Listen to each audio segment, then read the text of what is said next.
Hello, welcome back to the Mr. Arsenal podcast for another match day watch long. It's International Football Week for the men, and it's Friday night. There's nothing else better to do, so we're here watching England game. Who the fuck is that? Yeah, that says it all. Well, it's not. I'm trying to fucking look at it. But going based on 11, let's have a look. Is even Like whose face is that? Like I don't know that face. Sorry. Hello everyone. it's got that. It's either. I think it's James Gardner. I think it could be fucking never mentioned or I fucking know. Okay. One of them two. But yeah, as you can see, yeah, international football, we don't know who the fucking players are. And I'm English. What about the English? For fuck's sake. But I know it's not Trafford or Maguire or Foden or Solanke or Henderson or Rashford or Medwake. there you go. But that also tells you how much I actually understand or watch men's international. Why am I on big screen? Whoa! I'm trying to figure this out. I don't like this. I don't like this. I have to do for now. Do for now. Garner. All right, fantastic. But yeah, England versus Uruguay friendly. After last night, it's official. Only England and Scotland will be representing the UK and Ireland, literally, at the World Cup. Did they crumble? The Northern Ireland crumbled against Italy. The biggest crumbles though were Wales and Republic of Ireland, both respectively. Wales at 1-0, that could have been 4 or 5 by half time. Didn't take their chances. And I'm thinking Man City, don't know if he's a legend, but cult hero, Eden Dzeko's still going. Scored an equaliser, took it to what it depends, and Bosnia knocked out Wales on penalties. And then Ireland had a 2-0 lead against Republic early on and blew that. So there's been a few crumbles here and there, yes. So yeah, we were game to spare in terms of, because there's now the playoff finals of the remaining spots for the World Cup. None of the rest of the UK that could have qualified are going to qualify. Instead, they've got to play friendlies against each other or whatever. But it is what it is. We know. But talking of World Cups, England are debuting their away kit tonight. The new away kit start with the will be for the World Cup. Tonight's really away kit, as you can see. Home kit will be next week. But yeah, they're said about the kits and the prices are better. You're getting more and more out of control than you could ever believe. But hey ho, don't say nothing, media. Hey. But as you can see, we've been friendly. There's been, unlike you would see under Southgate, a bit of an experiment tonight. Rotation and not playing the same players that are down in the dumps because they're so tired from playing constantly at the club level. But he's actually experimented as well with a World Cup around the corner. Is a friendly. Not only, as you say, certain players are getting a night off, so to speak, from on us point of view, Declan Rice and Saka, so to speak, as a few others. But more importantly, he's the manager, the England manager, even though he's not English, shock guys, is actually experimenting and seeing who's good enough to go to the World Cup. Not just going, well, I've got my favourites and then the rest will just do, basically. Thomas Tuchel is making these players earn their spot, basically, one way or the other. You've got James Trafford in goal, Levermenta, Maguire, Tomore and Spence at the back line. Yeah. And then it just fucking figures out afterwards. Blimey, there you're asking. Henderson's captain. Don't agree with that, but still, experienced head, it is what it is. Henderson's captain. You've got Rashford starting as well. Not even Medwake, Arsenal boy. James Garner, we mentioned already. Phil Foden starting. Why? Is it? I guarantee. Let's be honest. He needs minutes. I guarantee he'll offer nothing. I guarantee it. As per usual in England shirt. And then on the bench, I can look at the bench now. What are you asking? Bench, I've got Pickford, Hall, Walton, Stones, Palmer, Ben White, which by the way, that rattled so many people, by the way, that Ben White got called up and he's actually accepted it. It goes to prove the point that Southgate and Holland were a massive issue with Ben White and they're quite happy to throw him under the bus, basically. Ramsdale back in the England setup as well. As a number, Oh, he's at the number 13. Kobe Mainu, Calvert Lewin, back in England squad for the first time in 5 years. Barnes, Bowen, and then Jason Still. Oh yeah. See. Oh, got a light show at Wembley. Oh, that face is Garner. Oh yeah, Kingdom already said that, but geez, I was sorry. I was a bit behind. I had to put together a nice little tweet because I think it's a little bit too far away and I haven't moved anything around yet. But got my newest edition has been added to. Oh, blimey. Wait, yeah. Can you see it? Yeah, I can see it, yeah. All right. Because I couldn't see what I was doing. So that arrived. That took a matter and a half. Because shout out to Martin for securing the ever living crap out of it, and I think I had a bigger workout unpackaging it and getting all the bubble wrap and tape off of it than I did bringing up my Costco haul. Oh dear. Stuart's asking, are you confident with it? When it's a friendly end of the day, yeah, you're getting a taste. It's basically experimenting. Plus, you're getting a feel for what to expect from a South American team from this perspective going into the World Cup. Again, we lose, we win, we win. It's a friendly. I'm not going to pull my hair out over it, but I'm looking at the Uruguay starting 11. I'm seeing 3 names that I recognize, and 1 name that is a little bit more nerve-wracking, and one that's decently nerve-wracking, but not as much. And that's Ugarte. Could give 2 shits about him. You know, the United player. Valverde, after what he did to an English team recently in the first half of a game, playing in that same position. And then Ronald Araujo, Barcelona center back. And given how Barcelona has been performing this season, you know, it's just one of those things. So, champions of Europe, champions of the world. Sorry, this is England. Sorry. Well, England, yeah. Technically, I can't say that for the men's U.S. team, but can say it 4 times for the U.S. side.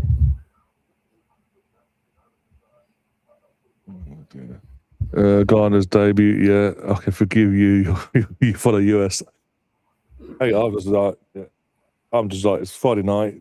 We had what would normally be here on as we speak on now was yesterday, so we had a 3 spots. I thought, why not kill some time with you guys before we have a North London derby tomorrow at 5:30, which is a weird time on a Saturday this season for the WSL.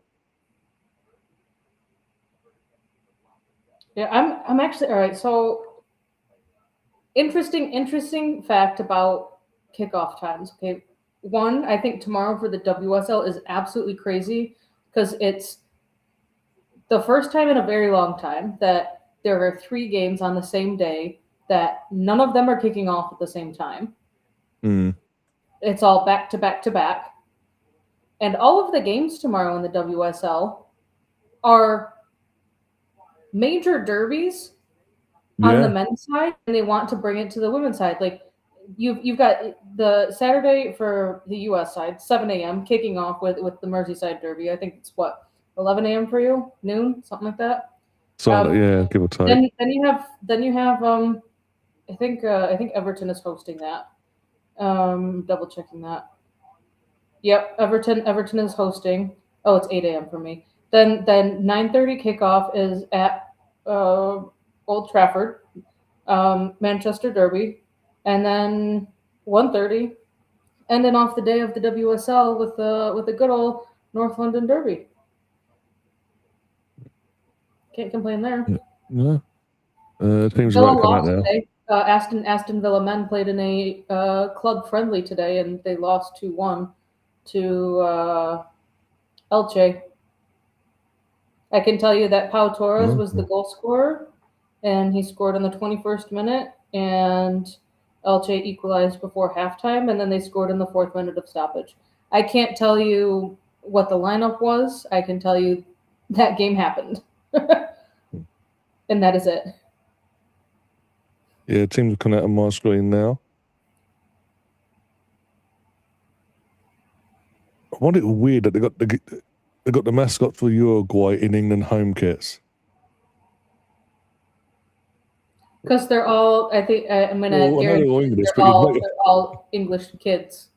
I know, but it's just like it's for me. It just looks weird. That's all. Because at the World Cup, it'd be different, won't it? They'd have Bielsa. So I wonder if Tom will pop in at any point. I know he's live currently, but I wonder if he'll pop in and sing Bielsa's praises, like he usually does. Makes everything about Leeds. Uruguay national anthem going on right now. Yeah.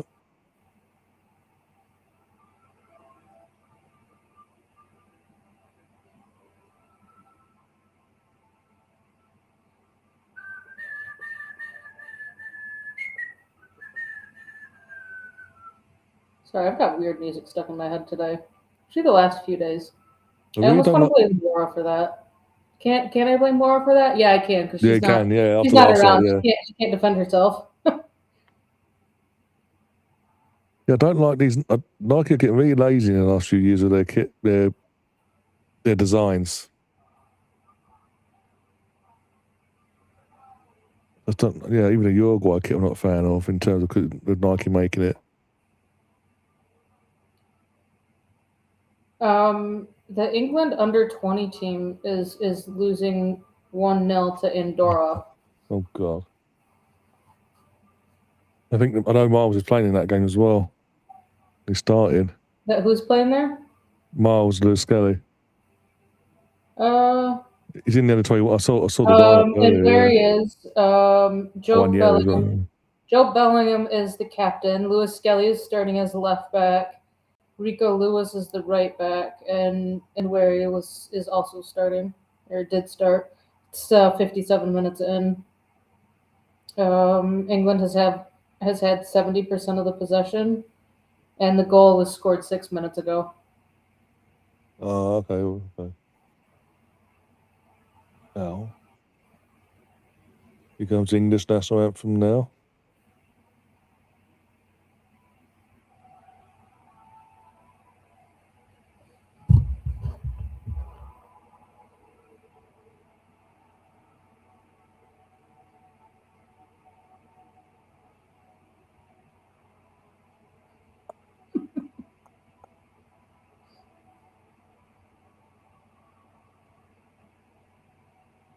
Someone's actually brought a model of the World Cup. Oh my God. So I was gonna say I must be ahead of you because the dude with I've the got World Henderson. Cup. Yeah, I've got Henderson on my screen now. Yeah, they flash back over to the guy holding a World Cup mock-up. You're literally a second or two ahead of me. Yeah. It's probably all going to get screwed up now that I'm on a commercial break. Shit on a stick. What was I going to ask you or say? Oh, my stat about or fun fact about matches. Not only for all of the derbies being tomorrow, but Match of the Day tweeted this out. Was it a little over an hour and a half ago. Man City will not play a single Premier League away game this season at 3 p.m. on a Saturday. The latest round of TV picks has moved their trip to Everton to a Monday night, confirming that none of their away games in the league this season will take place in the traditional slot. So you have 19 away games, and not one of them is played in that traditional spot. Yeah, it's played at 3 o'clock. Yeah, on a Saturday. So that is an interesting one. I'll leave him to it. Nick says, and why is Ryan not in goal? Tuchel out. All right, that's my question to you.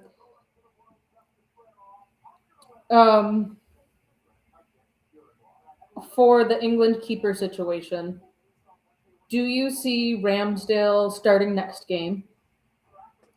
Or do you, I don't even know or do you see Pickford playing next game, or just continuing it on with Trafford?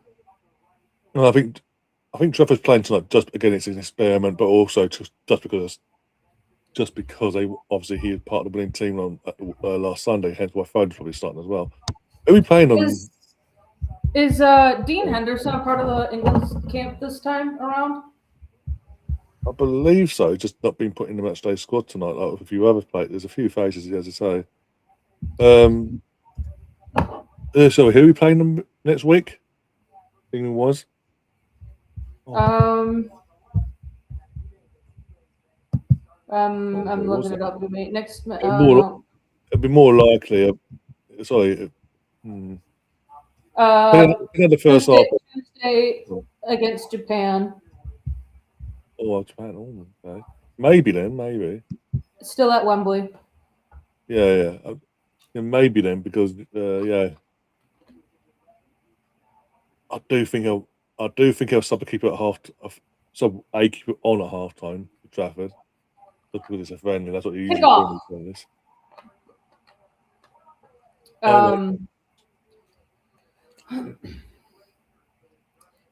I almost feel like there we go for the England keeper situation that England have, let's see, this window and then 2 more games before the World Cup, but that the next games that they play, the next window is June 6th, which means for me that is your World Cup squad. Whatever it maybe your World Cup squad plus the players that you have in as secondaries in case one of them get injured, which I think you're allowed to bring like 2 or 3 extra players. But then if you don't have an injury and after like all of the match day 1 games are done, then I think everyone needs to go home or they like can't really be like with the team anymore. It's something weird like that. Cross in, keeper punched it out. England get it back into the box. Madueke recycles the ball out. I think that's to Henderson. Goes out for a throw in. But I think that this window is for the keepers is really going to be determining who the second and third keepers are because Pickford, as much as Everton concedes goals, Pickford for England is a completely different player. And as much as Dean Henderson should and could be that number 2 keeper, I think it actually might be coming down to let's get Ramsdale in, who's a little bit younger than Henderson. Let's get Trafford in because he's younger as well, and give these players that time to say like, oh yes, I was a part of the training squad for the World Cup. I was sitting on the bench for the World Cup. I was getting that experience that way. I think it will be an interesting situation because everything that I've seen has just been, okay, you've got Pickford, you've got Henderson, and now you're deciding between really Ramsdale and Trafford. But I think one could make a point of saying Trafford and Ramsdale and Henderson stays home with Pickford. Pickford is the guaranteed. England with a free kick. Maybe a cross goes in. So I think it's going to be an interesting thing, but not my country, not my team, not my team selection. Ends up going out for a corner. Yeah, but so you've got bigger things to worry about with Poch at the helm. I'm trying not to give away too much, but I think what are your thoughts on the keeper situation and like what do you think Tuchel's going to end up doing? I think with him down, obviously with him staying on till the Euros now, till after the next Euros, sorry, as it stands, I think he's planning ahead.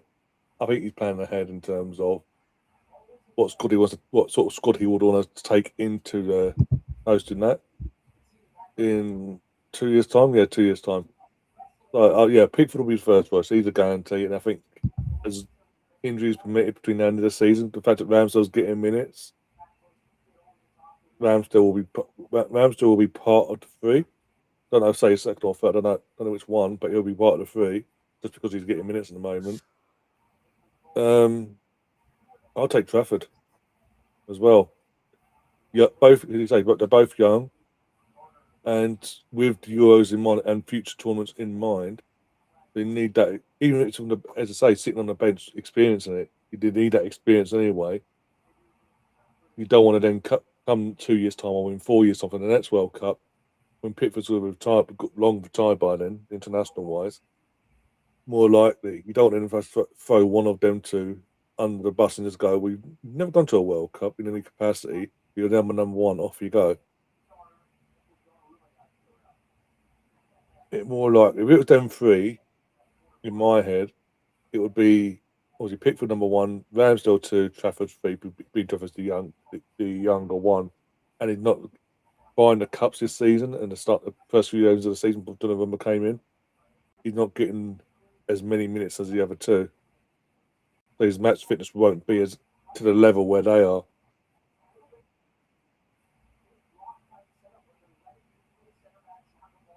You could argue, talking about Trafford, though, you could argue if Pep was to leave in the summer, depending on who they bring in and how long Donovan sticks around after Pep leaves, that could be beneficial for Donovan. Oh, breaking news! Trafford signed for like it has come out that Trafford signed for City expecting to be the number one keeper for City. And he would not have signed for them if he knew that Donnarumma was going to be coming in. He probably would have tried to get in. Trying to think of where Forest maybe. They've been rotating through their keepers, but then I'm trying to think of the clubs that like Trafford could have tried to get into other than where he was.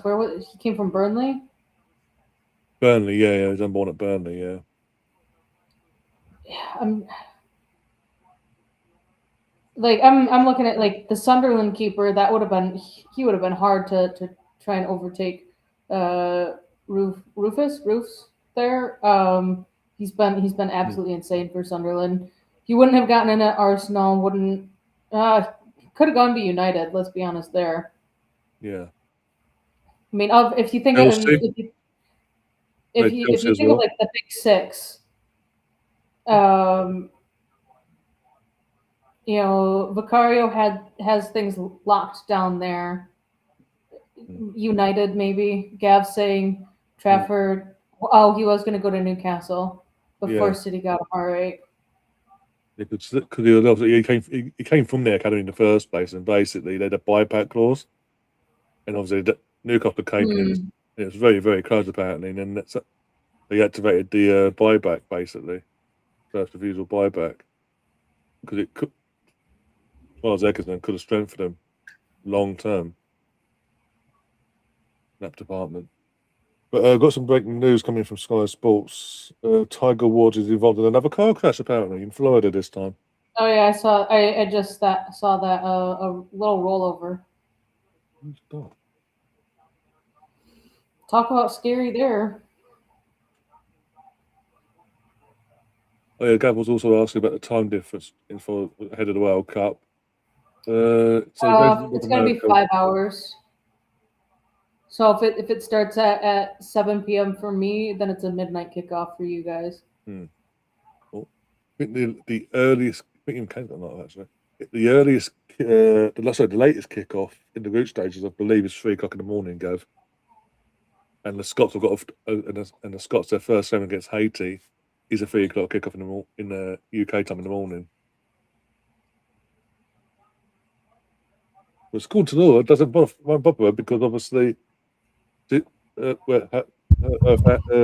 herself, hubby, and I think it's her dad, whoever they work for, basically they've got the day off the next day.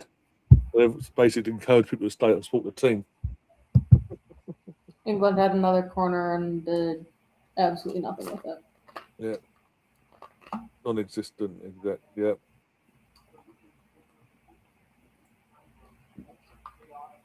They played it all the way back to Trafford, sorry.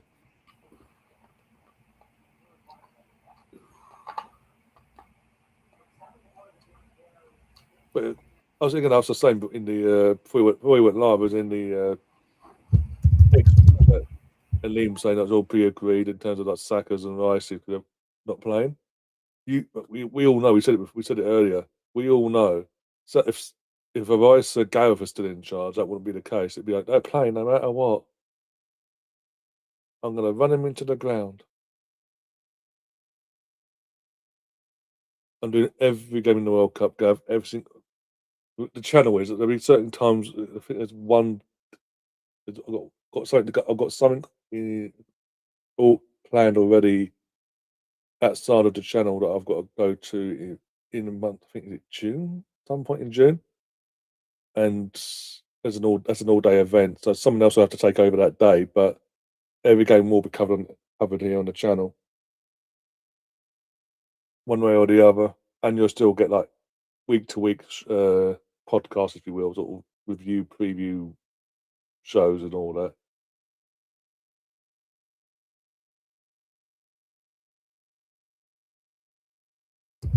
Well, at least one time slot that would be essentially wide open.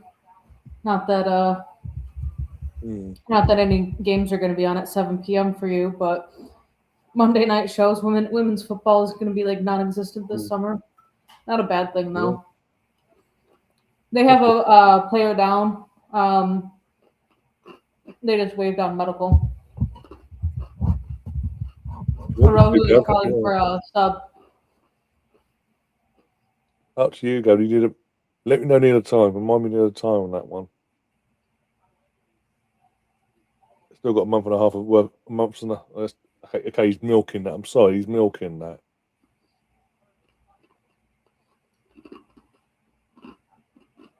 Right, Logan, how you doing? You could have waited another day to come in and roast. Why pick the women's show? Oh my god, what the fuck, dude? You've seen it now, have you? No, he was literally off the pitch completely, and then saw that they weren't going to stop the thing for him. Oh, there you go. Calling back on. Yeah, see, now you're seeing it. Oh.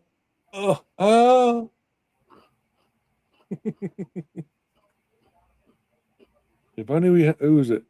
If only Martinelli was English and he was on that pitch at the time. Damn it. You know what to do. Oh, there was Mark, Harry, Declan, Bukayo. I think that's Dean. And Anthony. Yeah. And then the rest of the bench. Yeah. Wait, didn't Tuchel name like 36 players? Sounds like that, yeah. Oh, that's what I was checking. I've got too many things that I'm trying to check right now. I can't remember what I was trying to check. All right. Netherlands, Norway is still 0-0, 15 minutes in. One shot from the Netherlands.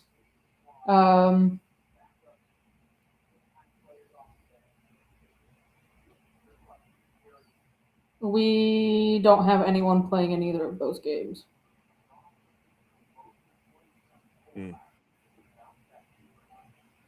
Yeah, I'm seeing. Yeah, because our Norwegian and our Dutchman are both still on. Oh, they're bringing out the stretcher. Damn. I didn't see nothing in it though. Like literally, I think he's personally milking this. The fact he stopped, pulled himself off, from being off the pitch to on the pitch. Yeah, he's getting booted or carried off and subbed off. I didn't see nothing in it, but okay. Switzerland versus Germany 0-0, 16 minutes in. Xhaka's starting. Kai is starting up top. So we've got Kai Havertz playing right now. I kind of like Germany away kit. I don't think Germany away kit yet. Adidas are making it, aren't they? Yeah, they released all of their World Cup jerseys. Yeah, Logan. The reason I think normally wouldn't happen, but 20 years ago, it would be here's the kits going into the World Cup. One would come out a year before the World Cup, and another one would come out around about now. But it would only use the bloody. So, for example, the home kit would come out, say, now before the World Cup. They'd run it out, obviously, and obviously you'd then give themselves an extra year. It used to be 2 years these kits would last. It's a joke anyway. But basically, because it's the send-off series. Oh, okay. I like the old school Adidas T-Foy. I mean, this is obviously the long sleeve, so just take the bottom half Yeah. of the sleeves off. But basically, because it's send-off series, so tonight's going to be the Leeds. Oh, there's Tom. Let's have a look. Oh dear. So yeah, they're doing the whole to get sales. This is how it looks, guys. And they're going to do the exact same thing for the home kit against Japan next week. It's basically just to get more people spending their hard-earned money in the shops. And if anyone's stupid enough to spend 120? Oh, they've actually got his leg in Oh wait, no, I can't tell if it's in a brace or not. I'm sorry, if you're But they spending do have him off the pitch now. I think, but honestly, I think as much as I hate to say it, it probably was the smart decision for him to crawl back onto the pitch for the game to be stopped, especially if he was getting carted off.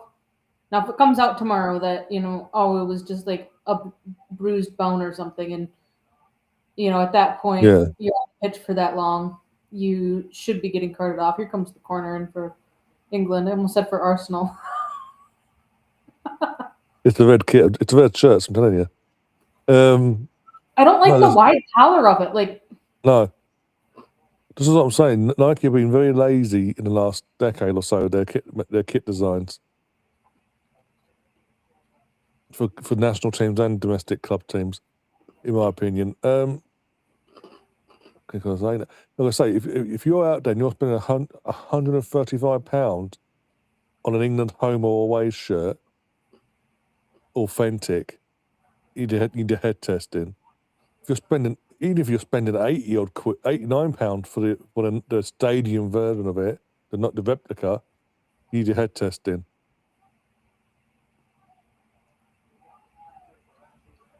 There's other, as fans have shown this week, there's other ways and means of getting the shirt for a far, far better price.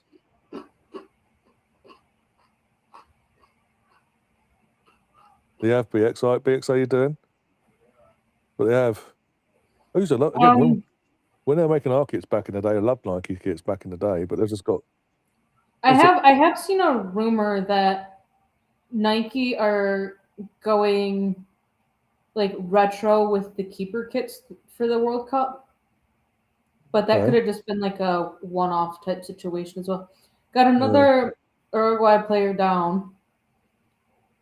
Oh, it's his shoulder. Yeah, is that what's name? Ugarte? No.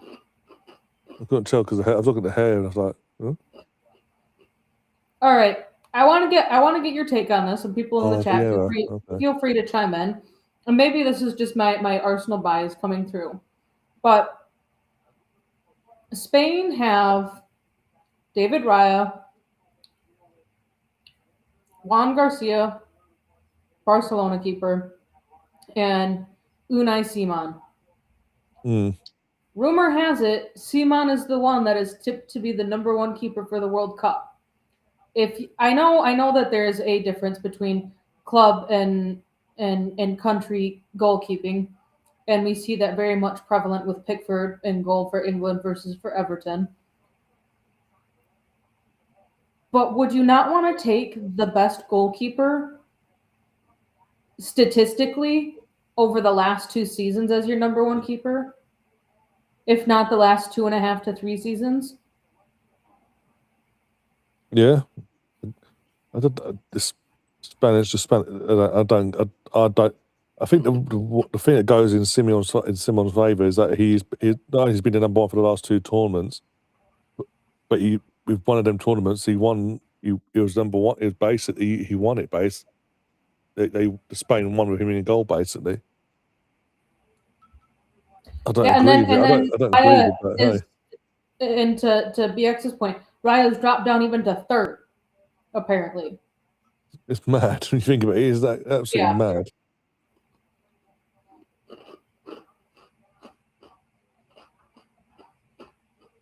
No, Raya does have the number one jersey. He did last tournament or international window. He does this tournament window. Yes, he does have the number one keeper kit. Switzerland scored against Germany. Oh, bloody hell. Yeah, Gav, I'll message you afterwards. I'll tell you all about it after. I did get messages updates. I've just been so busy this week, but yeah. But in future, if you want to send over images for your thumbnails for your highlight video things that you do, your videos that you normally do, want to send over the images for me to make into a cartoon effect, feel free, and I'll sort it as soon as I can, basically, and then send it back to you.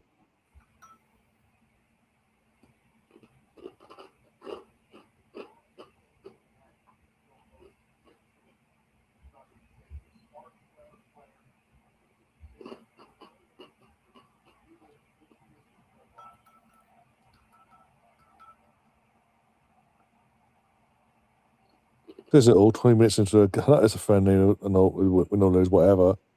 But it's like more about anything else but the game. I mean, 5 to 6 minutes of it was just a player being down. Was taken up by the injury, yeah, but yeah. I mean, that's great. That's great from was it Foden just getting run past like he wasn't even there. He's on a headless chicken, I'm telling you, and then 90 saves a day. And he still saves a day. Better losing, he saves a day still. Carry the ball and completely loses it. Even then, he was still trying. Fucking Foden's like a fucking headless chicken. Like, where do I go? What do I do? Why am I here?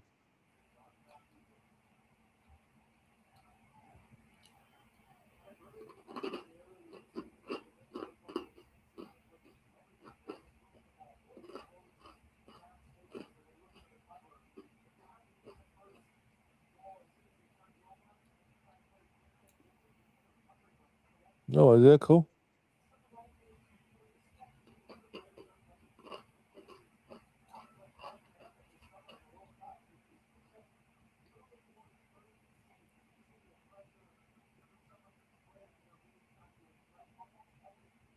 We can do practice runs on that, Gav, then at FA Cup weekend then. Depending on you actually can do either which way, because Man City play Liverpool, don't they? So you're sort of either which way, you can either do what we said before in terms of both sets of fans in one video or one or the other, depending on how the game goes effectively, whatever way you feel best for yourself.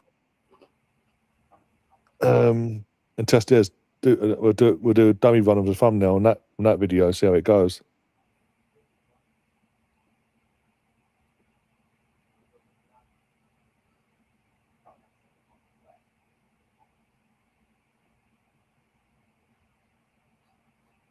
One Sunday Gunner says, I would like to see a midfield of Mariano Cadente, Little and Mead.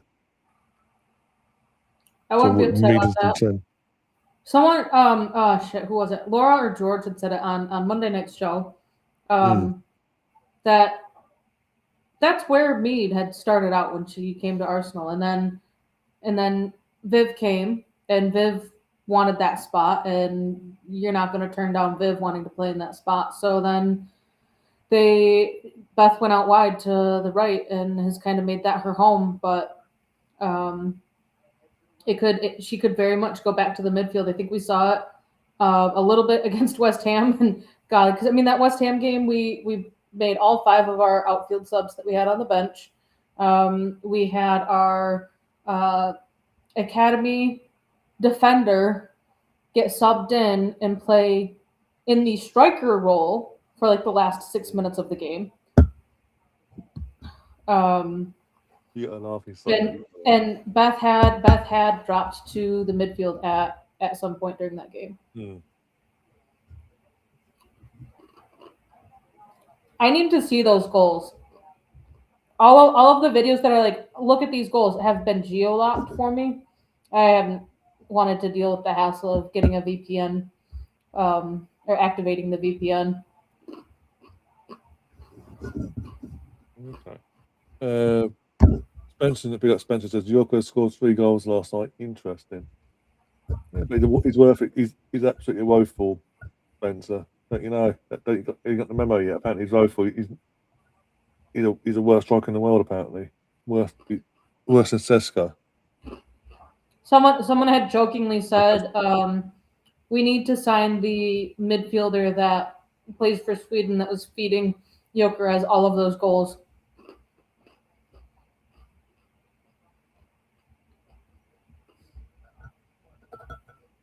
The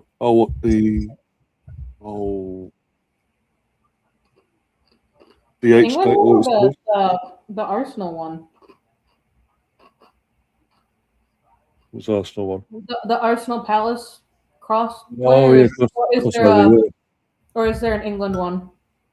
There's an England one as well now. They used to do home and away kit. They've done a crossover of England and Palace as well. Yeah. England national team.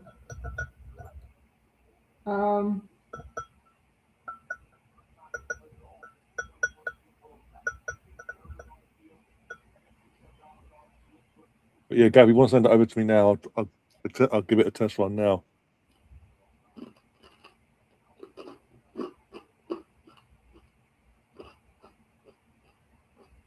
In terms of you've got the image ready, and all you want me to do is turn it into a cartoon effect. Just send it over. I'll turn it into the cartoon effect. Leave it as it is, as you sent it. Just turn it turn it into a cartoon effect, and then send it back to you so you feel. Okay, that's actually like an insane kit there.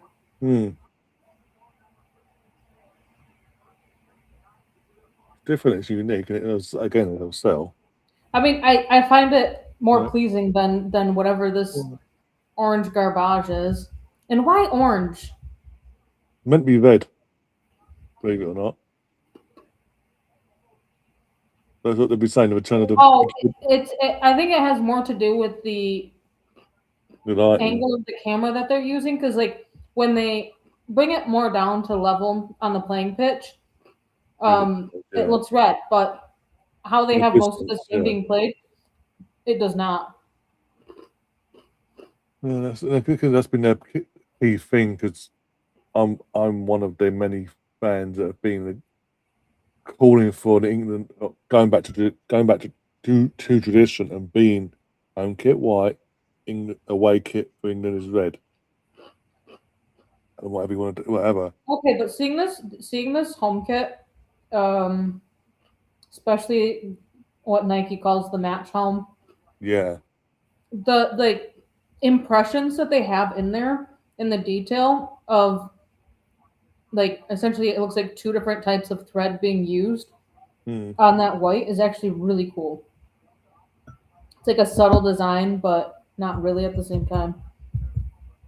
I guess this kit has it as well, but you can't really tell unless you're up close. I mean, I will say that your keeper kit is pretty cool. Yeah, I think that's what you're referring to. Look, see the star there. That's what the Nike's throwback with Nike. I think the US one will be pretty similar. Yeah. Just because like they just take the keeper kit designs and change up the colors slightly to contrast more with the current team's colors, and then they change the badge. Like we even saw that with Adidas. What was it last year with the keeper kits? Even this year, they're all the same. Templates, yeah. Even like essentially all of the colorways are made available, but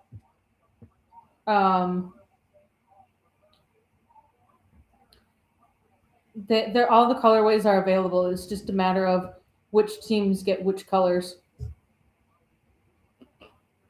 What? Bronco says USA jerseys are awesome. I haven't seen. I'm not a fan of the home kit. I think that's in the away. I think that's in the away. The away kit, I think. But I was going to say, the Goldie Wing. For me, it's the back of the home kit. I don't like the white block of I think nothing. you mentioned it the other day, yeah. Oh, they never used to do that. Like to me, this is fine. Yeah, this is fine. Trying to find the back, but then this is the back. It's just takes it like, away. I get that's where you're gonna have the name set, and you need to have something to try and contrast that. I don't like the. It's almost like the white block is just too big. Even well, they aren't. Even like when you get the name and the number on the back, that's for me. That's too much white space. Yeah, I think they could have done a little bit better. But the away kit, I could get behind the away kit. Now, am I gonna go out and buy either of these? No. Now, if they had 4 stars on it, then yes, I would.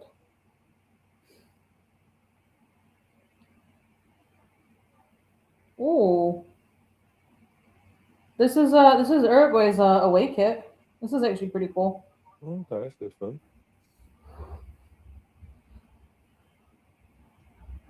So yesterday for the France versus Brazil game, they were trialing getting fans out from essentially downtown Boston out to Gillette Stadium, and said, please be patient and try and arrive early.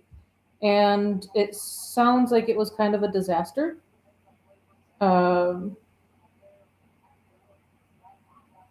So it's going to be interesting for the World Cup because Foxborough is not exactly downtown anywhere. Not really, Spencer. Not really. We've learned that Trafford likes to keep the ball at his feet if the ball does end up getting brought back to him. Yeah. Norway scored against the Netherlands. Seems like Virgil van Twerker might have helped concede that goal there, since it is his back line and he is the captain. Let's see, Paraguay are up 1-0 over Greece. Rwanda are up 2-0 over Grenada. Algeria are up 2-0 over Guatemala. Is that Medweke down in the box? Jesus Christ. 0-0 in this game. Oh, Netherlands just equalized. Van Dijk just scored. Virgil van Twerker scored a header from I'm going to guess, a set piece. So 1-1 against Norway. Yeah, Medweke is down in the box. Germany equalized. Jonathan Tah was the goal scorer there. Spain have scored. Down. It was not by Lamine Yamal. Yeah, that is there VAR in this? Because I think so. I mean, it's UEFA. Is it not a competition? It's a. Yeah, it's. I just saw the boogie board getting like. It seemed like rushed back in the background there because they might need to bring it back out. Jesus Christ.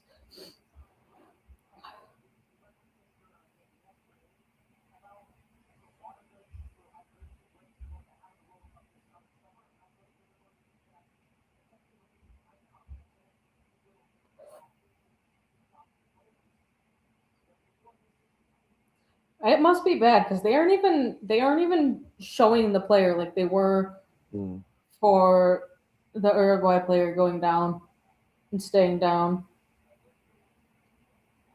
Looks like they might be assessing his head.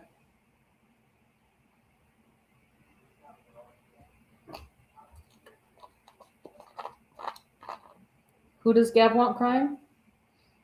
Goldbridge.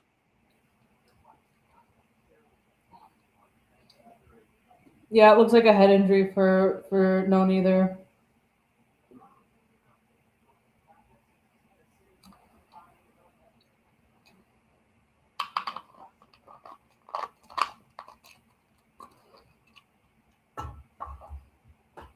He did walk off the pitch on his own,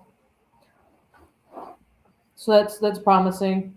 I think it will be stupid if he does not get subbed off either now or at halftime because it's a head injury. Yeah, they were getting ready to bring the board out for Midway. You're gonna see it here in a second, but in the background you'll see the medical team pick up and stack their boogie board back up because they didn't need to get onto the pitch again. I can see him on the far side redoing his hair. All that sort of. Yeah.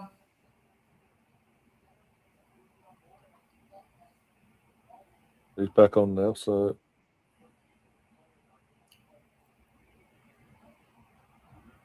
Oh, the under 21s equalized against Andorra. So says Craig.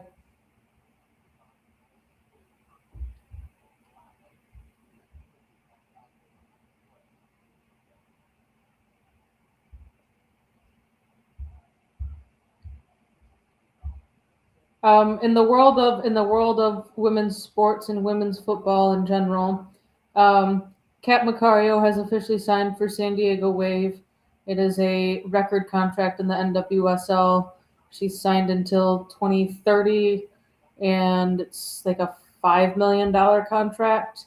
I think it's at guaranteed $5 million, with the potential for more with bonuses and incentives and shit, or it is an up to $5 million with the bonuses and incentives, which is still absolutely insane for 4 years. So she has gone from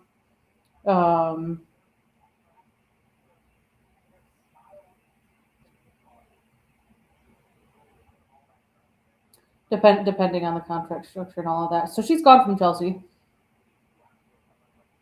Okay.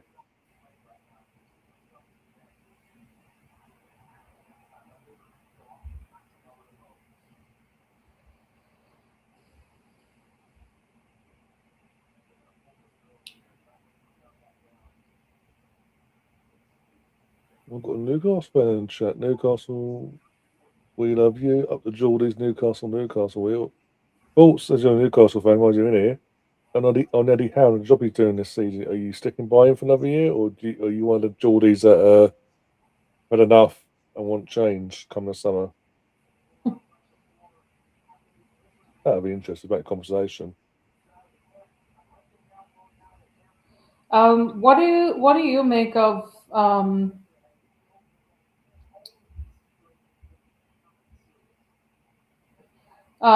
Jared Bowen is getting ready to come on, probably for Noni.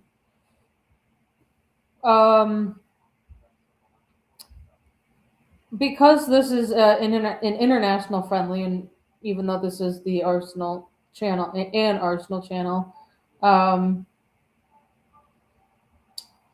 what do you? Yeah, Midwake has been taken off. I'd rather be taken off as a precaution.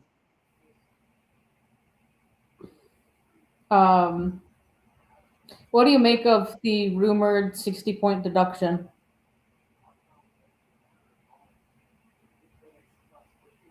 And Gav, you don't play anyone tomorrow. Chelsea play on Sunday and they're home to Villa.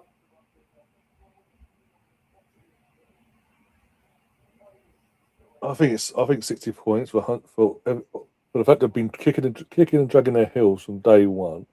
They've not cooperated. It's 115 charges of alleged fraud. I'm sorry, 60 points is a slap in the wrist, basically. See, so this is where it's going to get frustrating for me. All right, so there's in the past 2 weeks there have been 2 different clubs that have come out with some sort of I broke the rules in City's case, it's we're going to be announcing our decision soon. In Chelsea's case, they just had to pay.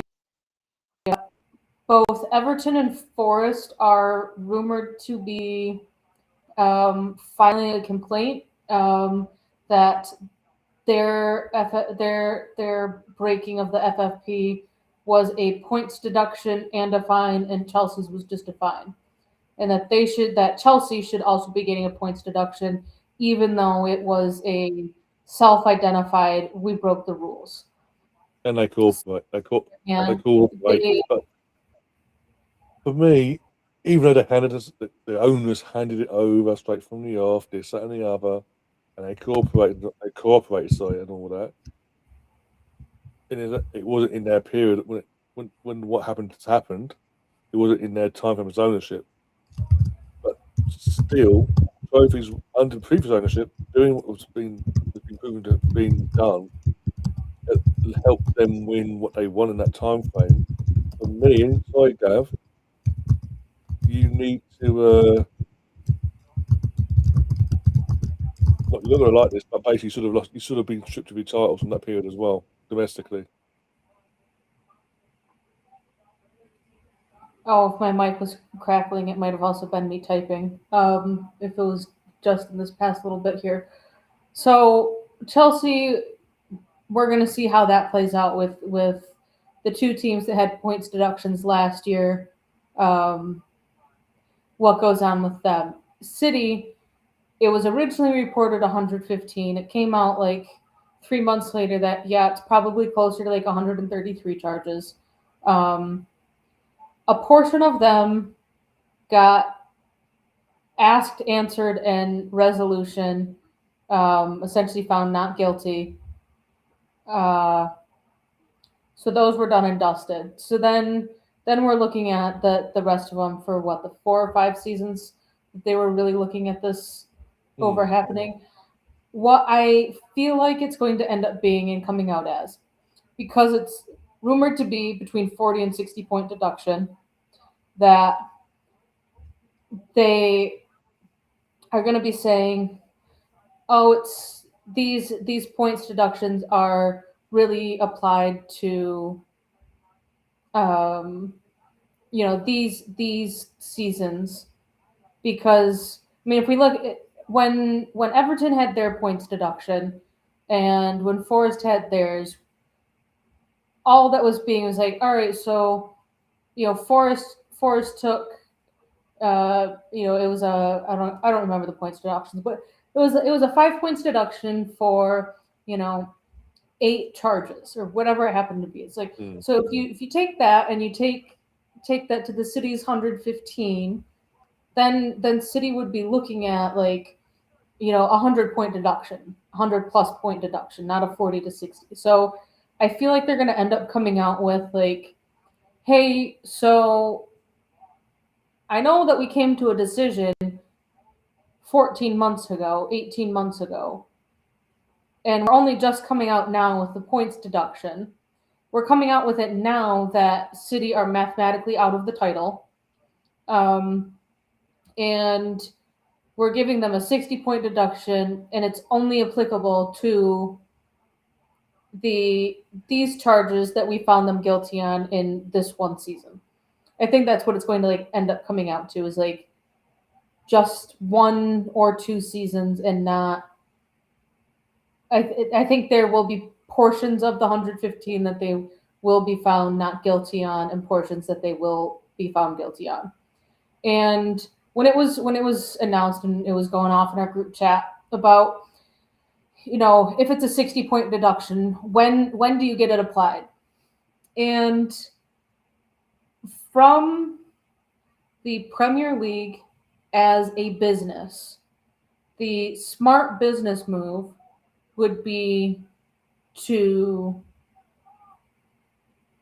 not have City have points deductions in this 25-26 season, but to start them out in a 60-point hole in the 26-27 season. While also, or giving them like a 10-point, or I think they would need like a 15-point deduction this season, to make sure that they are not going to be playing in Europe and they are only allowed to be playing in England next season. And then they're starting the season in a massive hole. I think from an Arsenal fan perspective, if City get the points deduction now, one, they would be at a single point for this season, and they would have to win their remaining games. Even though it's not going to save them, but anyway. Yeah. If City get handed, that 60-point deduction that's rumored, that would put them at 1 point, putting them in 20th. But then all that would be happening from, City fans and even essentially non-Arsenal fans is, well, Arsenal only won the title because City got points deductions. Yeah.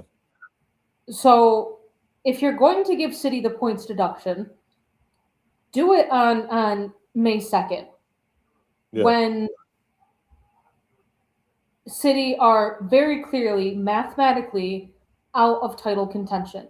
Yeah. If they do it at any point prior to the title being mathematically, if the title is still mathematically a chance for City to win it, and they give the points deduction while City still have that 2% chance or that 1% chance, then people are just going to say, well, yeah, Arsenal's name may be on that trophy, but it needs to have an asterisk next to it because not our fault, by the way, but yeah, deduction. Not because. Like, do you get where I'm going with this? No, I get where you're going, because that would be, again, with social media as well. That would be the way they do it now. Oh, because, you don't want it because of this. That's what I've said. I was on like football turns and all that in the chat yesterday. It's like realistically, I don't want. I'd rather them wait until either end of the season or literally the season's done, basically. Either, as you say, by the title being done, whenever that may be, or when the season's actually done, and the points deduction starts as an effect of next season onwards. Yeah, all you're going to get is, well, you've only won it because of this. It's like, well, it'll go completely out the window that the fact that we've been top of the table for match day 7 or whatever it was. Yeah. It'll just be, no, you won it because of this. No, it's off. And also, I think. I'd rather them wait till the end of the season fully, because even if, again, whenever we may mathematically win it by, I still want Arsenal to have that have that distraction of, we win it, we're confirmed champions, and then within 24 hours, 48 hours, the then punishment drops, so to speak. Then if all the attention's gone from Arsenal ending 22 years of pain, and it's all focused on City. Yeah, so I'd rather literally let us be confirmed champions. Let Arsenal lift the title first, at the second to last game of the season, or at Sir Hurst Park, whatever that may, whatever one it happens to be. Then do your announcement of this, whatever this punishment may be. Spencer, I think it's concussion protocol more than anything. Yeah, just to make sure. He got his head taken off essentially, and then was able to walk off the pitch. He went back on, and then like 30 seconds later, he sat himself down. I think his head got hit just a little too much. All right, so if you think about it, and you think about the seasons in which City were breaking the rules, and depending on how deliberation happened and charges get filed, that trophy and the history of the trophy is going to have little asterisks next to it saying, well, yeah, Man City won it, but they won it by cheating. Yeah. And really, it's going to, I think it's like 2 to United and 2 to Liverpool and 1 to Chelsea. I am not entirely sure. You can look up the seasons that they're accused of and figure out who finished second. And it's essentially boiling down to Arsenal, the 2 seasons ago, 2 and 3 seasons ago, when Arsenal titles, basically, yeah. those are not part of this date range where they were breaking the rules. But then But in my mind, my mind is thinking you were able to sign players like Erling Haaland, because he wanted to go to the Premier League champions, or know that there was recent history of Premier League champions. So being able to bring in new players, top players like that, it is hindering, or it did hinder, high and wide shot there from Uruguay. But the way that from a business standpoint, I don't think the Premier League would be able to sustain itself properly if City got relegated. And I think like their best way to be able to try and ratify that is make sure that City do not get European football. Like give them a 15-point deduction this season, which would put them out of the European spots. That way they are guaranteed no money from UEFA and competing in UEFA competitions, and all of the commercial revenue that goes along with that. And then, okay, so 60 points. We took off 15 to 20 this season, so you're going to start in a 40 to 45 point hole that you have to claw yourself out of for next season. And for me, I was just fine because fines that stuff and risk them. I'd transfer ban them for 2 to 3 years. They can't bring in no one at all. They've got to use their academy size, worst case scenario. And they can't bring anyone into the academy either. It hasn't made I'm answering Gab's question here. It hasn't made me nervous. I am not nervous for the rest of the season. I think one of the biggest things about that final is that I don't think we played our best starting 11. I think some of the calls that Arteta made and the halftime talk that didn't seem to be existent, I think Arteta could have managed that differently. And like I think David Raya needed to be starting that game. Yeah. Someone did put out a stat. They were like, this is now 6 times that Kepa has been in goal at Wembley for a final, and he is now 0 for 6. So, we may have the best defense in Europe, but things like that, you want to break that curse, that record, but I don't know, getting to the FA Cup final, as long as that happens, it needs to be the 11 best that start. Yeah. Not just, he's the cup keeper. He got us in. Oh, he got us this far, guys. BX is saying that Rafinha is out for a month now. Oh, interesting. Half-time was gone. Nothing to see about there. Boring first half, folks. Oh, damn. All right, so we've got 1-1, Netherlands versus Norway. 2-2 at halftime, Switzerland versus Germany. Florian Wirtz has 2 assists. Havertz does not have. He has 2 shots on target, 1 off target. So he's trying. Kai's trying. Oh, don't you stop, BX. Come on. Let's see the season up first before we go down that route again. Let's see. All right, so we've got Mosquera, Zubamendi, and technically Raya on the Spanish bench. That could be coming on in the second half. They still have 5 minutes plus stoppage. The thing is, part of the reason why we played like we did on Sunday, because we had Kepa in goal, who's not comfortable playing out from the back, and as we saw, he stood there fucking forever. Seemed like most of the time we did it at 0-0 with the ball not Where do I go? What do I do? Whereas Ray is more comfortable on the ball, and he'll just push the ball and the team up the pitch. Yeah, someone had done a video on the thing. One, you had Ben White out wide calling for the ball when Kepa was just trying to figure out where to kick the ball.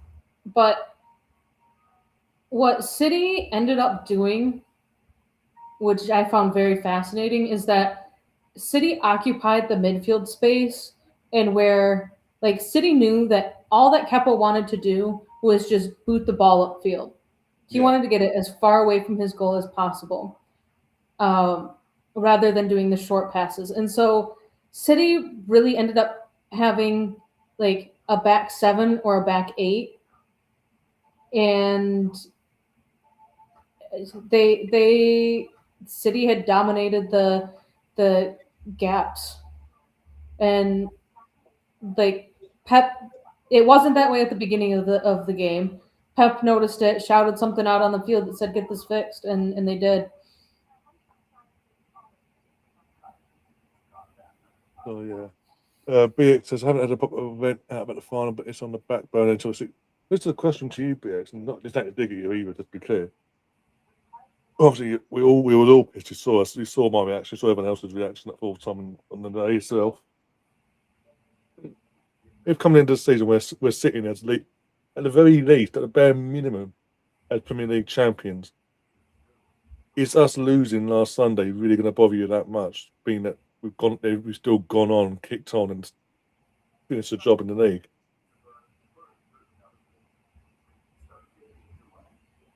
I think, as I said, I was speaking to someone earlier out the dog walk, and they're saying, out of the 4 trophies, yeah, it would be nice to create the history, have that bit of unique history to the club, doing the quad from the men's point of view. It is if you was going to lose one of the 4, with all due respect, it is the lesser of the 4. Yeah, but the difference is he was brought in to be the number 1 before Donnarumma was made available by PSG. Trafford was brought in to be the number 1. The Pep always. Can you imagine? Honestly, if you think about it, if City were stuck with Trafford for the entirety of the season, would City be sitting where they are at right now? Going by how he started, no, but I think the reason why he started. I don't. It's not that I think that Trafford is a bad keeper, but to go from Burnley, which mind you, they went on an absolute tear of no goals conceded in the championship. But for me, that just seemed like Pep was trying to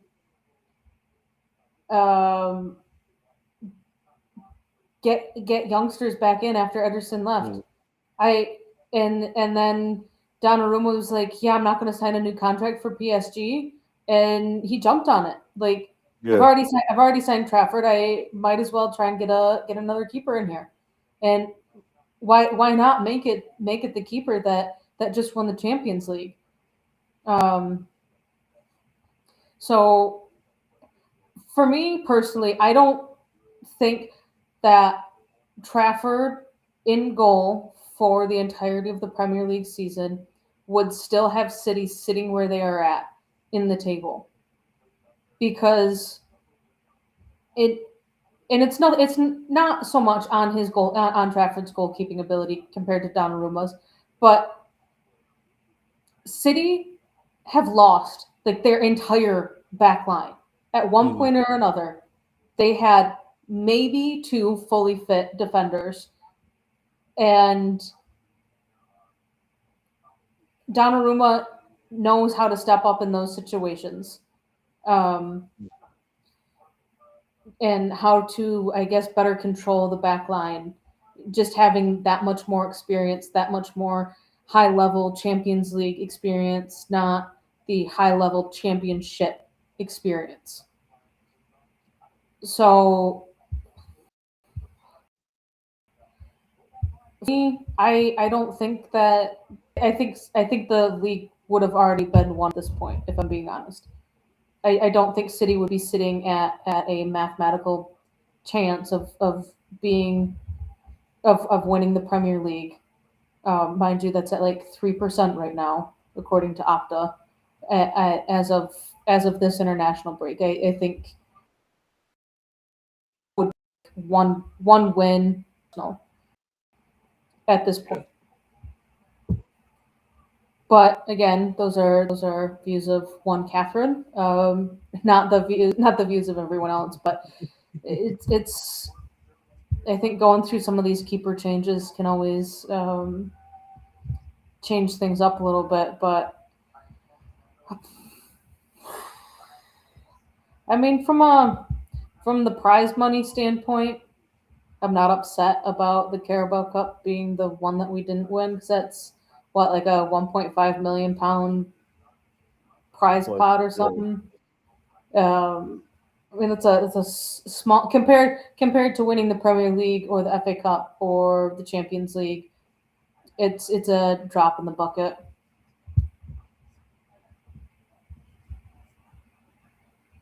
Yeah, Spencer's saying City did a 4-2-4. We never found a way to break through it. I think at a lot of times it ended up being more like a 6-0-4, because like Rodri and Silva were just dropping back that much deeper, instead of pushing forward. Hi Kermit. Sorry, high middle finger of Kermit. Gav, you're being cheeky. Because you're in the same group chat as him and Alex. You've seen him in there a few times this week. You're being cheeky now.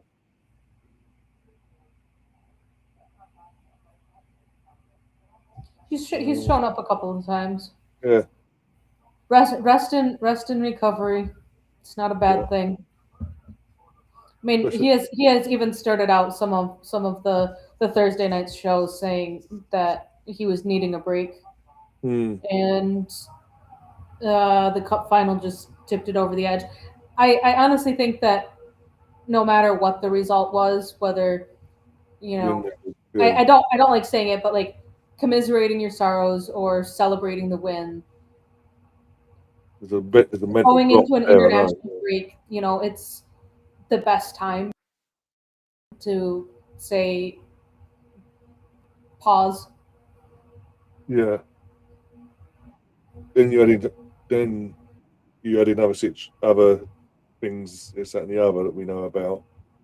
It's just a perfect time to take two and a half to 3 weeks away, get your head in the right headspace for what's going to be. It will be, no matter what people think, not just the league, Champions League, and all that. The FA Cup was still in it.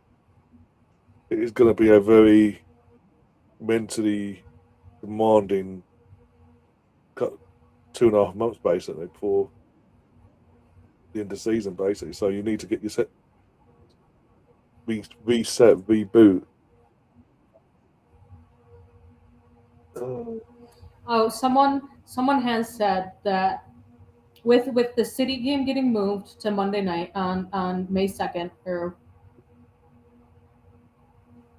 I think hold on. With the City game, with Arsenal playing on May 2nd and City playing on May 4th,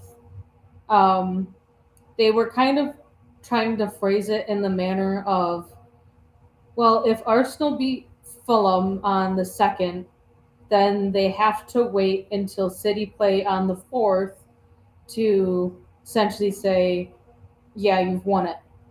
Which, for me, like, that should be a game where the games are being played like back to back or at the same time, not 2 days later.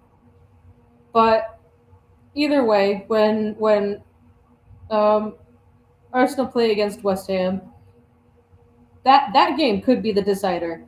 Imagine winning it away at West Ham. Oh bloody imagine it! Looking empty in that place again, second.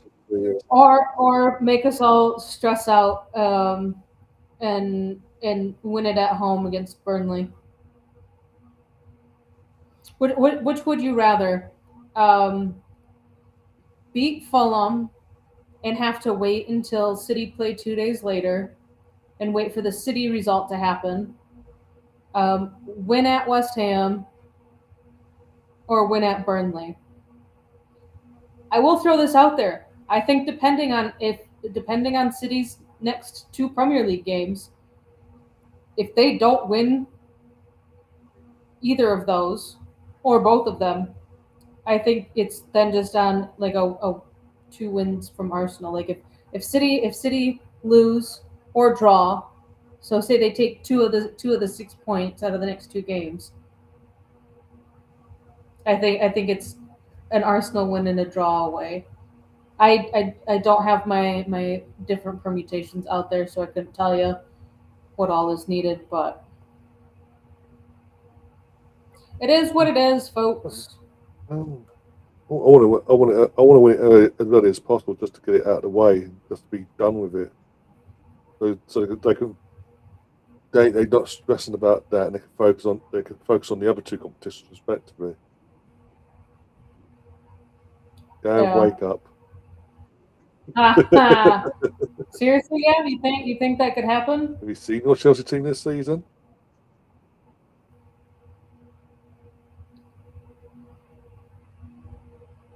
You couldn't even beat a below par Barcelona this season at the Bridge. Yet you think you're going to beat a high-flying, full confidence Arsenal at the Bridge by 4 goals. Okay. Even Catherine's insulted by that now. She's like, I'm out. Nah.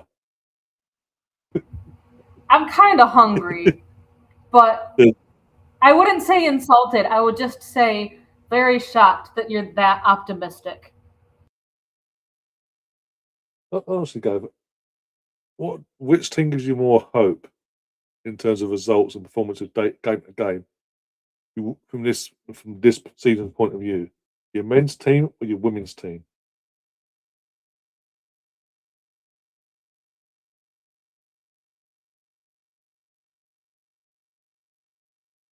Yes. Oh, Warburton's ready to come on. Say Warburton. Adam Wharton side of Mr. Post midfielder. Yeah,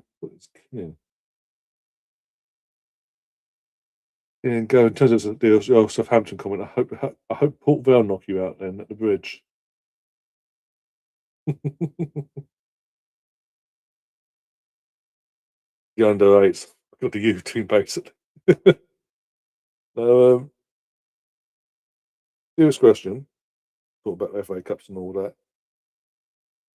If Port Vale come to the Bridge, I think it's at the Bridge, isn't it? If you lose to if you lose to Port Vale in the quarterfinals of the FA Cup, where do you stand on your ownership and the head coach going forward? When the ownership's going nowhere for another 6-7 years because of the contract they had to sign when they bought the club. Did you see the TikTok that Laura had shared? No. About some guy being a Rafinha impersonator on interviews. Oh, I've seen it, not from her. I've seen it from yeah, come across it,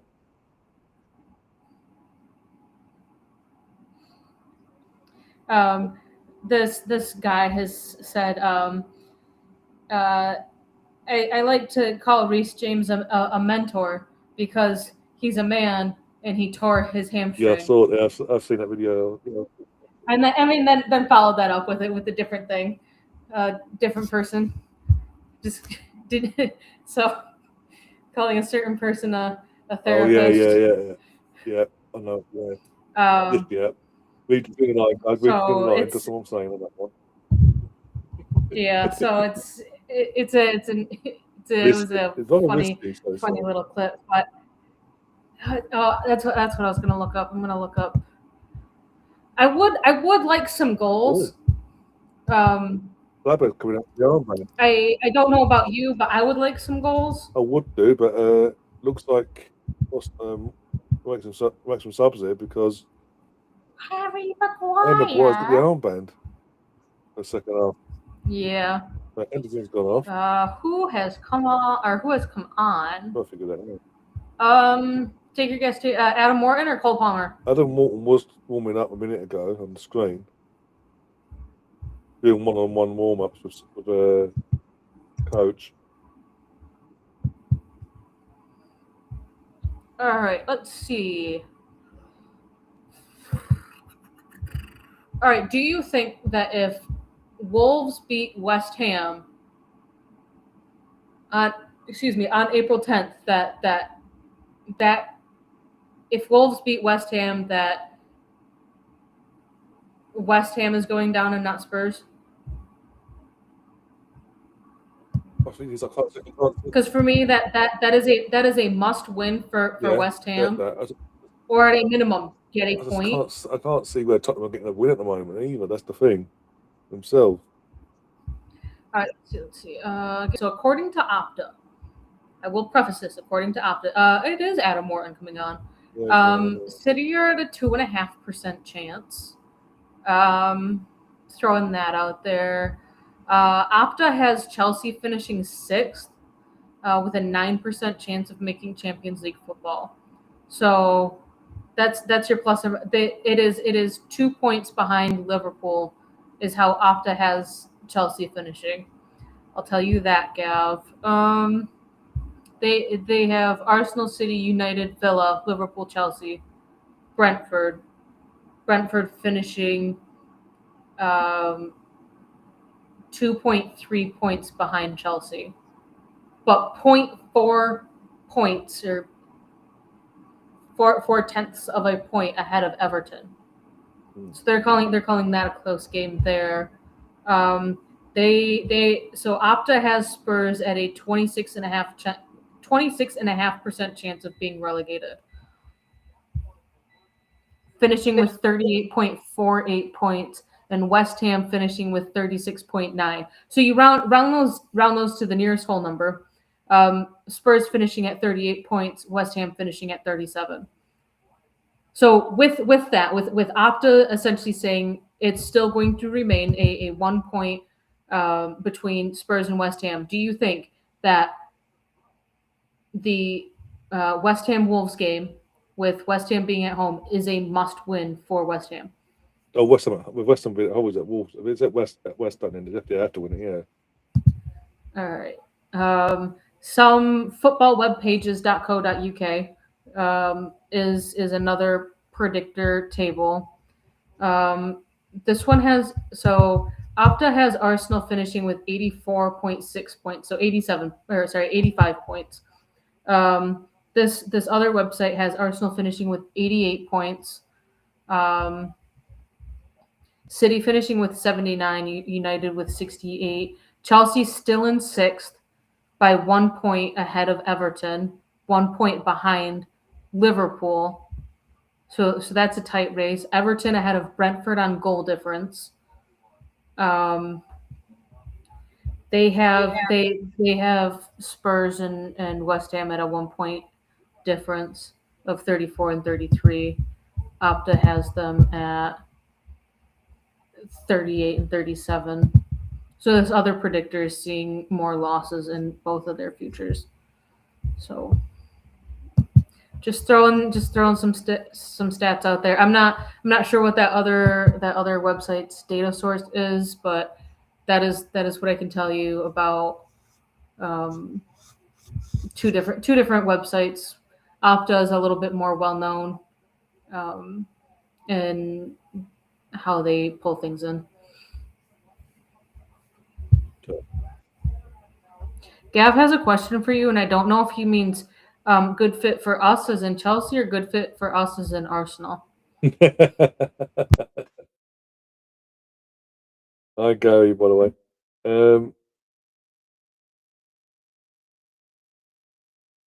I think you'd.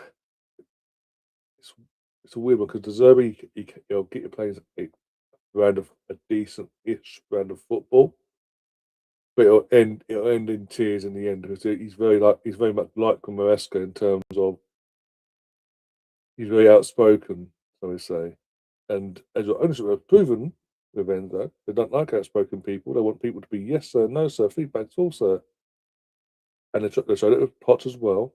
They want that. They want a. I'm so grateful. Hence why you got Rossini this time round, and Potter, the first time when they first came in after the second Tuchel.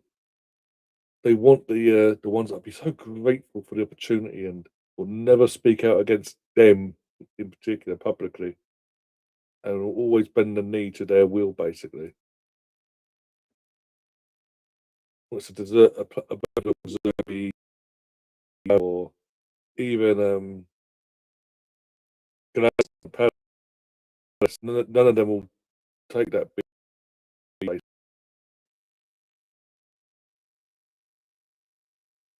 If you was under the ownership of Roman, or of that ilk, in terms of mentality of what they want, in terms of what that sort of owner would want, yeah, these managers would do, and they would get the right backing they need. Whereas they're not going to get that with this ownership want young prospects FC. Chelsea are literally doing, Gav, what Arsenal did when we first moved to the Emirates for the first decade or so. Prospect FC. Prospect FC. The difference is we had to do it because of we had our hands tied financially because of the stadium move. Bill Foden's down, that ain't good. I mean, being non-existent, I think he's not good. He's been non-existent in the game, so I'm saying that. It could actually be beneficial if he has got a knock. How long he's out for potentially could benefit us in the restart of the Premier League in a couple of weeks' time at the Bridge. Gav. This is Yeah, another you'll just do. As I say, difference was when we went Prospect FC, Youth Project Youth FC after we moved to the Emirates because our hands were tied financially because of the move to the Emirates. You ain't got that excuse. You've just got owners that have gone after once of doing the tried and trusted of this is what they're used to, this is what we're going to do in terms of Experience FC, because it backfired the way it did in that season in terms of how you performed and finished in the league. They've gone down this bit with no, we want young up and coming prospects that we can either send them for a profit, most of them anyway, and just see what happens in the meantime in between it all. There's Phil Foden looking like a baby walking off the pitch. Sorry, it's that he has such a baby face. To me, he still looks like he's like 16 or 18. I think Phil Foden could do with some facial hair, make him look a little bit older. That's the thing, Gav. You're asking for these sort of managers, the Derbies, your Gabbies, your Nagelsmans, Glasners, and all that, or Unayemis of this world, so to speak. They will come into a club like Chelsea. The money that these owners have, they'll want money spent, not just spent for willy nilly on Project Youth. They'd want proven players as well. And if they don't, you're going to have to see. If they don't, if they promise the world, but when they get in, then the owners backtrack. These are the sort of managers that will then speak out against the ownership publicly, like Enzo did, and you're back to square one. Like I say, there's a reason why after Enzo and how that whole saga ended early on in the year, back early on in the year, why they brought him a senior in because he will bend the knee. He's a yes man. That's what Rosina is. He's a yes man. Yeah, that's what they got. They got that from Potter, but because the season was going so bad, they had to sack him.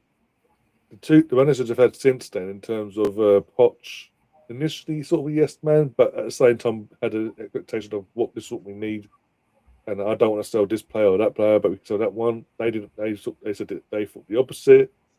It was their way or no way. He didn't bend the knee, so he was gone. Enzo hasn't bent the knee. He's gone. They want yes men. Do you think Glasner's going to go there in the off season? No. Where do you think he's going to go?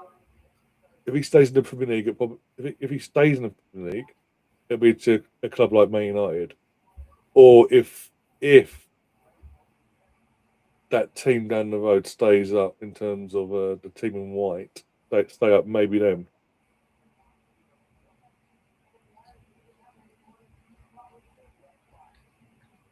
other than that, I think, yeah, other than that, he'll probably wait out for another job somewhere else, maybe. I don't know. Yeah, because it seems like with Mo Salah leaving a year before his contract is up, Slot is staying in, which means there's no job opening there. Hmm. Everton kind of have a good thing going for him right now. Brentford, maybe. Yeah, maybe. Yeah. He's already said he's not signing a new contract with Palace, so Yeah. could go Brentford, could go Toilet Bowl. I mean, I think they go to toilet bowl if they stay up. And that's the thing. That's the thing with them, though. If they were to go, who do they get? Who do they get in? Because their expectations will have to drop massively for a complete rebuild, basically. What swapped the Cronkies from Glazer ownership stuff? The Cronkies, again, as bad as Cronkies were, they were never of the Glazers ilk in terms of putting debt around the club's name, and making more and more debt. But in terms of the American ethos of, again, Stan Kroenke's famously saying, "I didn't buy the club to win trophies," and things like that. The turning point, believe it or not, Gav, was the fallout from the Super League, the European Super League, back in the lockdown. The fallout in terms of the protest before we played Everton in lockdown, on the fallout of Super League, and the fans were basically saying, "Fuck off, basically, get out, don't want you. You've disgraced us," basically. And the Palmer numbers, on for Foden, and yeah, Calvert-Lewin is also coming on. I'm going to guess for Solanke. I'd assume so. Yeah, something could be non-existent as well. So I think that was the turning point. From that moment, and they realised the fans were serious, and the fact that the majority of the fan base jumped on board with the idea of Daniel Ek teaming up with Dennis Bergkamp and Henri to buy the club from them, scared the life out of them to change their ways, change their mindset, and move and go the way they've gone. Well, Brentford, no, we're not saying, we're just throwing out teams that he would potentially go to in the future. He was to be in a state, either go elsewhere but come back to Premier League one day. Because yeah, Keith Andrews got a new contract at Brentford recently, but things could change. Start of next season could be second season syndrome at Brentford, and he could struggle. And then they've got someone like a Glasner in the background who's got the experience of the league now, who could come in and do a job. It's just with spitballing. We can breathe a sigh of relief. Kai Havertz has come off the pitch. He came off the pitch in the 63rd minute. Yay. Germany is up 3-2 over Switzerland.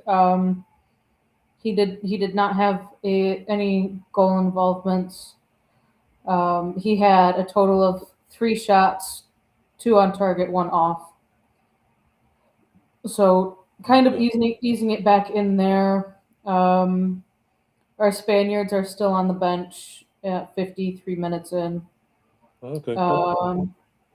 And Hincapié has started and is 45 minutes into Morocco versus Ecuador.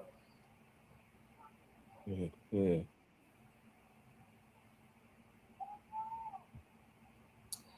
This game has seen a total of 9 shots with 2 on target. England has 6 of them, and has the 2 shots on target. Also 5 corners. That sums up the game.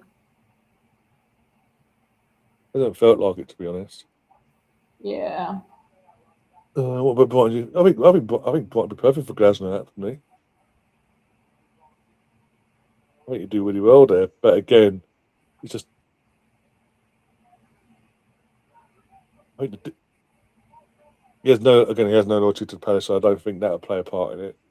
I think it's just more so down to Tony Bloom getting his personal stuff in order, privately and publicly, and actually continuing to do the right thing by the club in terms of the sort of policy they've been doing basically with players and backing him if they were to bring him in. The players to suit his system. So, Bournemouth, not Brighton. Too many B's. I think it could also very well depend on where some of these teams finish in the league table. Premier League. So where are we sitting right now? So where Palace is down in 14th. However, I mean, you're looking at potential Europe for Brentford, potential Europe for Everton. Fulham could even make a charge. I think if Brentford or Fulham can get a European spot, my biggest question would be, do you want the manager that was able to get your squad to finish high enough in the Premier League to get a European spot, or would you take Glasner, who has European pedigree at that point, I guess, with the Conference League, at least some European like, because you're not just talking about, all right, you've got the 38 games plus guaranteed 2 more for the FA Cup and the Carabao Cup. I mean, no matter what, you're looking at a guaranteed 40 games this season. No matter which Premier League team you are, it's guaranteed 40 games. If you have a team that is then playing in Europe, that's now moved up to 48 games. I think for the Conference League is 8 games for the league phase. So you could be looking at a team that at most, say, plays 44 to 45 games a season to now a minimum of 48 games. Would you want a manager that hasn't managed 50 games a season, or one that's managed that before, trying to get in the right players and everything? No, exactly. You want the experience. You want the manager has the know-how and use to get the best out of each squad in that situation. Yeah. He's got an interesting question for you, and he asked it to you specifically. If I take a left to my, would you take Glasner? And if not, this is the thing. I don't know who, to be honest. Because Arsenal have always historically, even I mean, there is a name that's out there that's unemployed. Xabi Alonso. Yeah, true. There is a big name that is out there that is unemployed that has that Spanish flair. Has that point to prove as well now. Yeah, and the point to prove to Real Madrid that. Yeah, they're idiots. Which, from what it has really sounded like, it's been more on the player mentality than the manager, and that the manager has wanted the players to actually take their job seriously and not just, I guess, party hard. I just saw Paper Airplane. Yeah, that's the usual thing for the last how many years. Someone had tweeted out after like 30 minutes in, and they were like, "Yeah, you got fans in the homestand that are making their paper airplanes and trying to make them down to the field, and if they do, then they cheer." That actually sums this game up perfectly. Yeah. I would have thought that there would have been at least one goal in this game. I mean, I know there's still 27 minutes left, 26, but at 60 minutes, I guarantee you that if Declan Rice or Saka or Kane were on that pitch, there would have been a goal. Liverpool job is not available. That is, and plus you said if Arteta left tomorrow, that is a current vacant spot. Then that there is a top tier manager that David could take over. And David Ornstein to confirm this week that the Liverpool ownership are standing by slot for next season. They're giving him another season. So, and that's why most basically, Gav, on that basis, if you're Xabi Alonso, in what's useless, and obviously a team that obviously you played for and all that in terms of Liverpool is having a season that they have, and then the owners that are still going, no, credit in the bank. You want a league title? Is a transition. We're going to give you another season. We know there's a next play they really, really want to take over, but we're going to stick by it. What would you, as Xabi Alonso, want us to watching now? Basically, paint a wall, watch it dry. Basically, hoping that Liverpool then sack him next season for you to come in, or would you just, if a job came available, a big job, would you not rather take that instead? Because of anything, look, a free kick. I know it's different between Madrid and Liverpool, again, but the two clubs he played for, for someone that, again, he's played for Madrid, he knows the whole situation there going into it, and it still backfired because obviously player power and all that. Is he really going to want to go into another club that he loves in Liverpool and have, when things go a bit rough and tumble sometimes and performances and results, have the fans that that's adored him as a player turn on him as well? I mean, let's think about it. Who has the most volatile and worst fans out there? Liverpool or Arsenal? Like honestly, like from take out the fact that you are an Arsenal fan.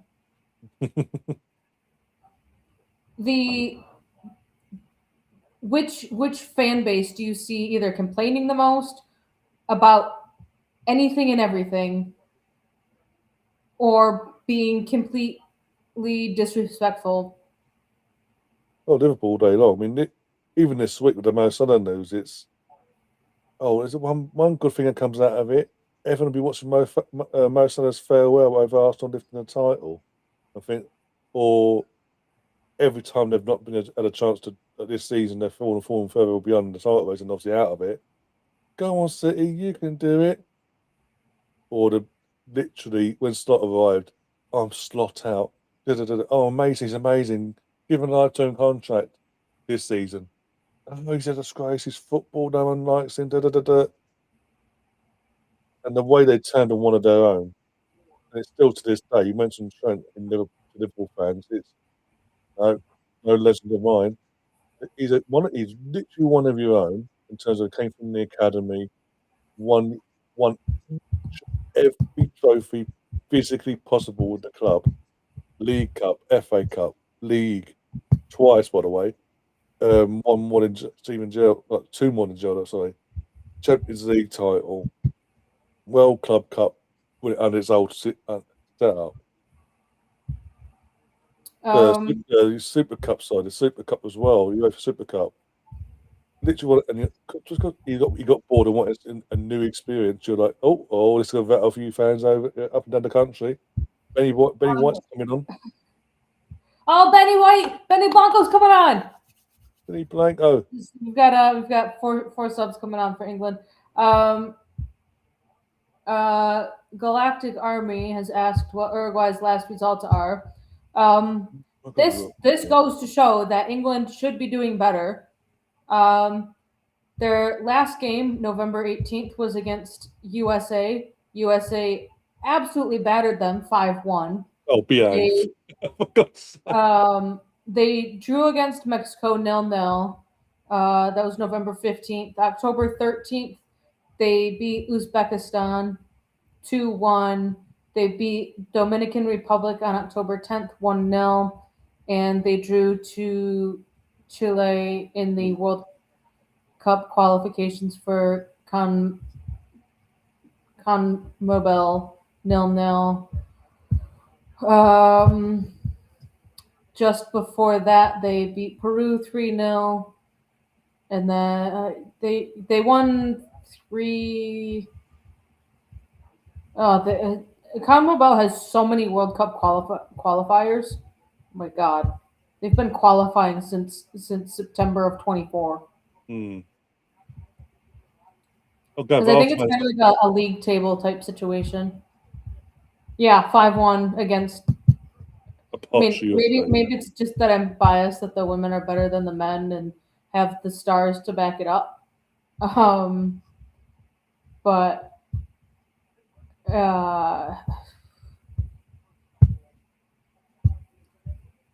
let's see. All right, so Valverde did not play in that game.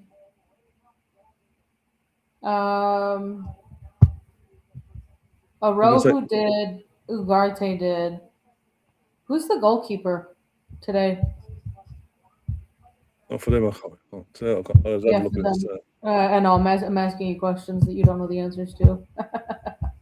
Oh, Switzerland equalized against Germany 3-3. This is a good. At least someone's getting a good game somewhere.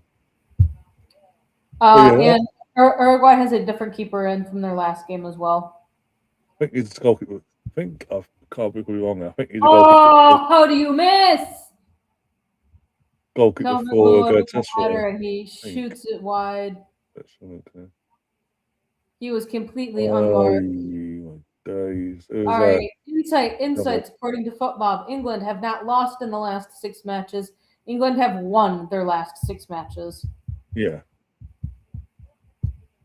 And this is purely a friendly, though, folks. Oh yeah, no, nothing at risk on this one. But yeah, Gav, our fan base ain't perfect. Don't get me wrong, but especially you see. So are Arsenal fans disrespectful to their own players and managers, or are they disrespectful to the entire population of the world that is not within their city limits? Because that's what it seems like Liverpool is. That unless you were born and raised in Liverpool, you won't be respected by them. But that's just how I see it, and maybe I just see the nasty part of their fan base. Also, Gav, remember this when it comes to FA Cup final, League Cup final, the Community Shield. Their fans, without fail, will boo the national anthem. But want to be champions of England, but don't want to be English. They're Scouse, not English, and all that. That goes back politically decades ago and all that. I get that, but even to this day, it's just there's the only fan base I know of that in England that does that on a regular basis. All right, question: do I go double clock? Oh, okay. Or do I split the clocks up like that? I can't put it on the other side. It's the wall there. Do I stack them, or do I find a different spot? Chat, want to get involved in this? Give your 2 pence into this as well. Double stack, or one here and one elsewhere.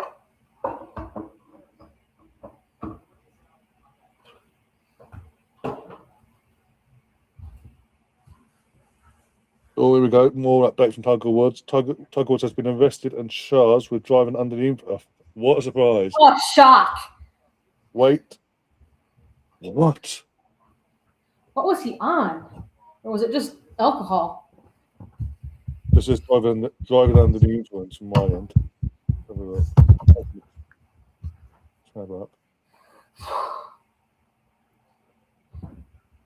You will find me shocked. Fuck, it's the first time it's ever happened with Tiger Woods. Never would have thought it would a person. He's such a down to earth guy. No controversy in his career whatsoever. 15 years. Yeah. Oh, Barwick was that's a red in the Prem 23 years ago for whatever foul happened there. I don't know. And somehow we've got the worst ref in Germany Oh. for this game. Oh, probably the Foden tackle. Probably talking about. Hmm. There we go. Let's have a look.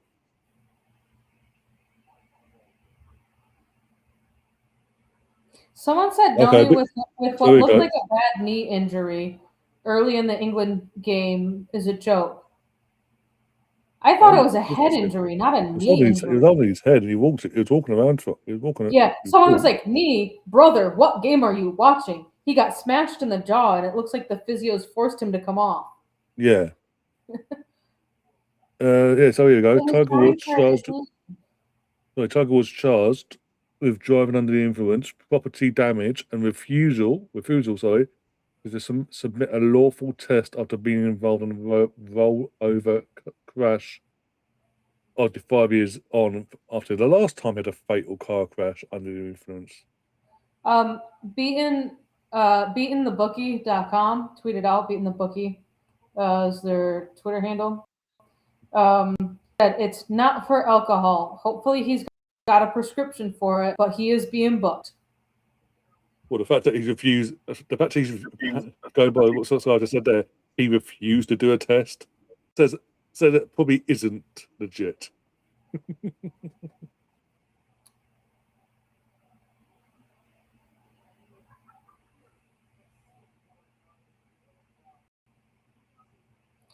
Interesting. The city of brotherly love, also known as Philadelphia, Pennsylvania. Hmm.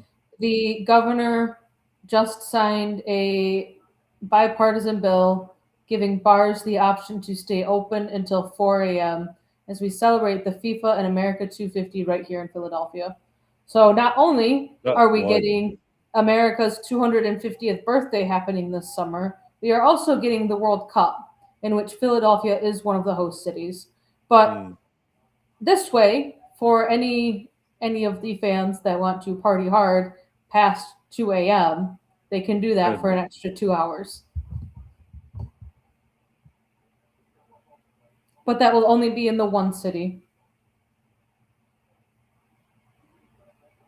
What could go wrong there then?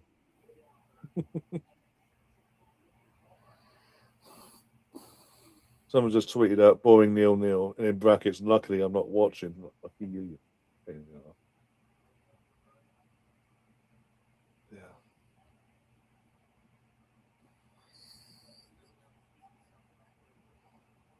I'm trying to find other interesting stuff, but there's to go with this game because this is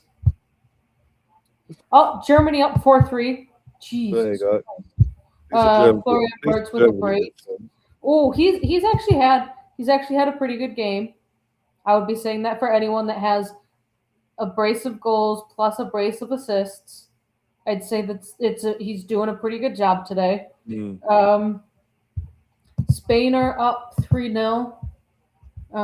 They just got their third goal. Who are we looking for?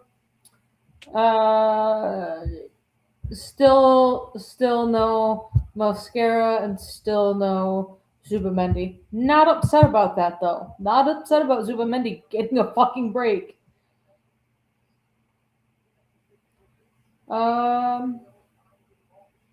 Ecuador is up 1-0 over Morocco. The reigning AFCON winners. Kind of, if maybe asterisks are on the side that we don't know what's going on there. Senegal still insistent on pervading as champions of Africa. Maybe not. Betting app says goal to Ecuador. Hasn't hit foot mob yet. There it goes. There's their 1-0 there. I'm curious to see who scored that. Still 0-0 in this game. It's a bore fest. Just a goal. Just a single goal, England. Like you have the stats of on target shots. Got 3 of them. Can you try and get one of them in the back of the net? Ooh, this is one for me, especially like World Cup years or Euro year. If your country's already qualified, like England's already qualified for the said tournament in that particular year, there should be no international football for them in terms of it'd be international break, okay, but they just stay at their clubs, respective clubs, and just train basically.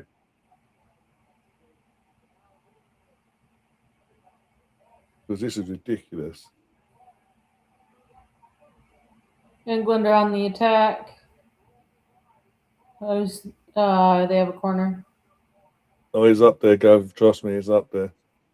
I'm gonna see if that can What is- I multi-screen this?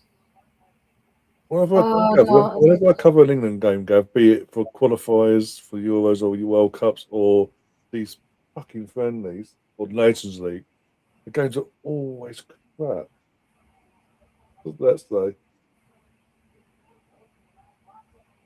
But again, I did say at the start of the night, look, he's experimented tonight. He's not worked so far. no, the Arsenal games are boring for you because Arsenal tend to score. Gav, At least there are goals in those games. There tend to be they scored. Oh my god! Finally, Ben White! Ben White! Benny White, right in England. Ah! I just needed a goal from you, England. Thank you. Benny White. Benny White. Benny There you go, White, Gav. Go into the Twitter chat. I'm on my way now. I wonder how many England fans will be watching going, of all the bastards, it had to be him. I was waiting for it to get itself. All right, Cole Palmer swings it in. Calvert-Lewin completely misses it, trying to Superman it, which it would have gone wide.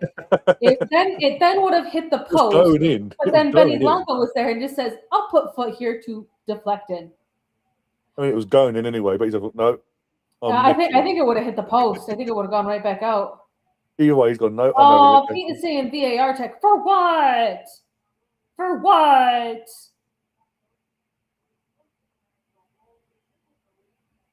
For what? Yeah, literally.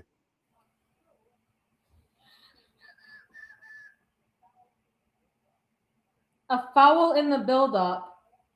It's probably going to be on Adam Wharton for body checking the Uruguay player as Calvert-Lewin was dropping him. All he did was put his body in the way. It's a coming together, basically. He's gone, oh, fuck, he's touched me. And I think it stands. VAR goal says betting app. Says goal. Benny White. Benny White. The fact it's going to Peter's confirmed in the Twitter chat. The fact that's going to rattle the entire, every rival out there, pleases me no end. The UK media that have been hating on Ben White all week as well, and ever since the whole fallout with Southgate, is going to rattle them as well. I'm here for it.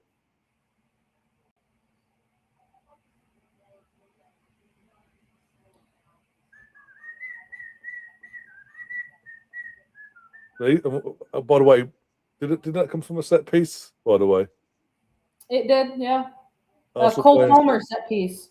Yeah, Arsenal playing set pieces.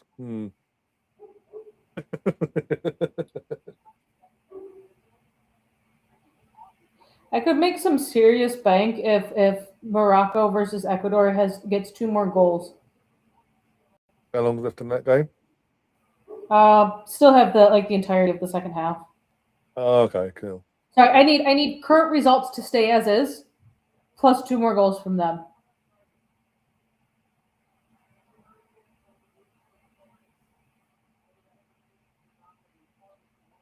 Germany, how much time do you have left? We're about to finish with its. If it goes this game. Yeah, they're in. Stoppage time is about to finish. Zubamendi came on in the 77th minute, which was like a minute or two ago, for Rodri. Oh, okay. Another corner for England, or Goal kick.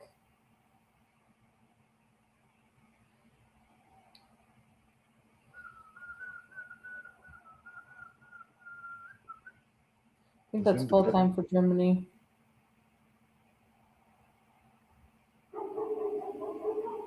Oops, someone's off.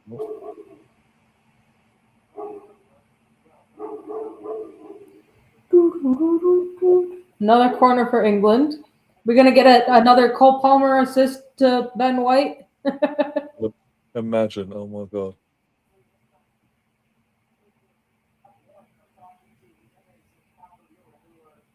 Jimenez is just trying to like completely bear hug Calvert-Lewin. Jesus. That's what he's trying to do in the first goal. A minute Yeah. ago. He just ran into Adam in the process and went, oh fuck, he fouled. Look, he fouled me there. Goal kick to England there. Yep, Germany won 4-3. Egypt won earlier 4-0. Bloody hell.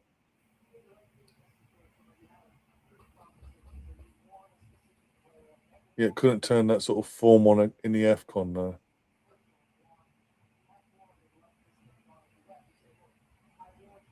I'm looking for Twitter head loss. Just look for Chelsea fans, Chelsea and Liverpool fans, and go from there basically. I mean, most of my feed is really just Arsenal. Yeah. So I can't complain there. And I also get Chelsea women's stuff, but it's always like shit that I already know of, and like. Yeah. Type into the search engine Ben White and then go from there, like latest. Let's see about what my end. And I somehow get political shit that I don't want to see in my Twitter feed. I don't follow anyone, and I somehow, I guess, when you create a Twitter account, it like automatically makes you follow Elon Musk or get all of his tweets and shit, even though you aren't following him. So I like immediately blocked that. I don't need, because like a lot of it for me is just like garbage in the sense of like SpaceX promotion and things like that. I'm like, I don't need that.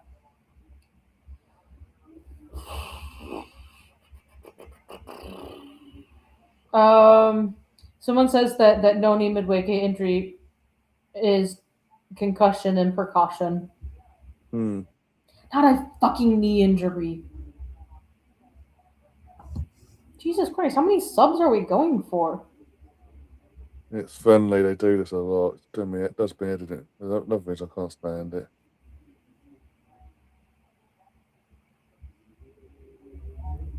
Oh, AFTV was the one that tweeted out that Noni had come off with what looked like a problem with his left knee. It's only the second day of the international break, and we've already lost our most direct attacker. Another meaningless friendly. And once again, clubs are left paying the price. I wonder how you can get a concussion from a knee. Is that how concussions work? Like if your knee gets hit, is that how you get a concussion if you hit your knee? Maybe. That'd be news to me. Mind you, they posted this 56 minutes ago, but yeah, and then everyone in the comments is just talking about they're essentially believing them, and then you have a few people left knee. The physios were literally treating him for a head injury. It might have looked like it was his left knee because in the pictures his right knee was bent and up, and his left knee was straight. If your knee hits your head, then yes, okay. But like if your knee gets hit like with the ball, is that or with someone else's elbows, is that how you get a concussion? Because like I think they need an anatomy lesson.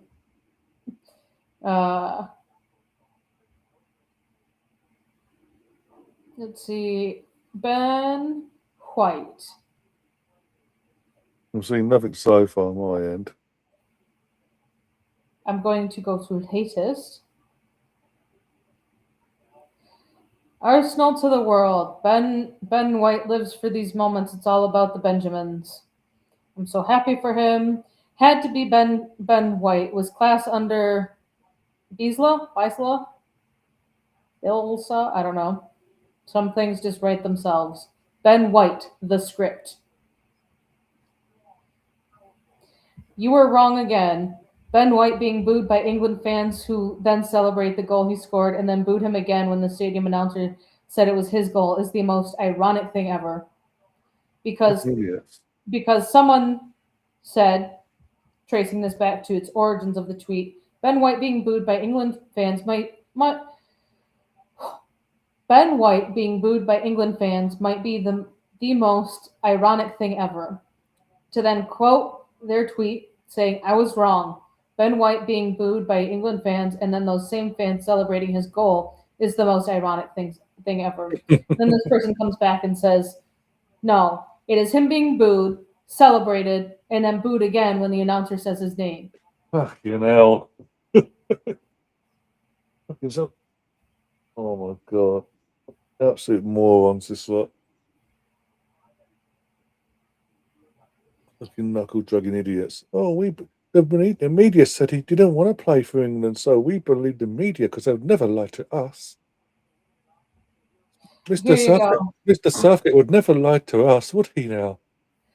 Remarkable scenes here. White scores for England, but he is roundly booed as his name is announced as the scorer.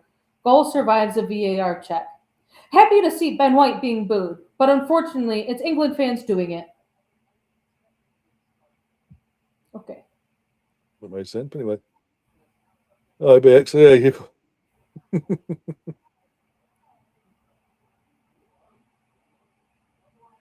Behind the Ben White hate is getting in the stadium from his own. All right, Uruguay have another player down. I feel like they're calling for a penalty. Hold on. No, Harry Maguire loses his feet and then. Ooh. He got barged over in the first place. Nah, he takes out Harry Maguire because he can't stay on his own 2 feet. But then when he goes to try and kick the ball into the back of the net, he gets his ankle studded in the air. Mm.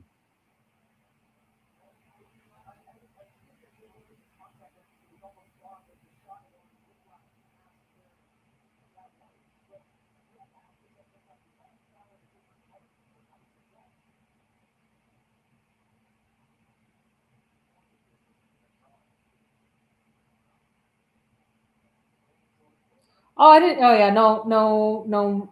VAR is happening. Apparently, half the stadium cleared out. Yeah, well, we'll say that it's Friday night, so I don't know. Because it's done and dusted now.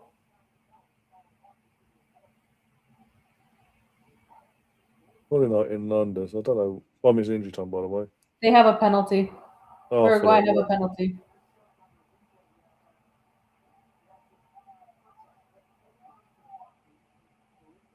This ref ain't got a fucking clue.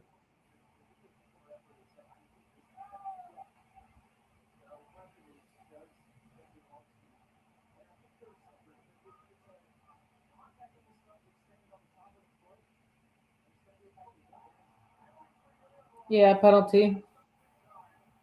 It didn't take him long to decide. No.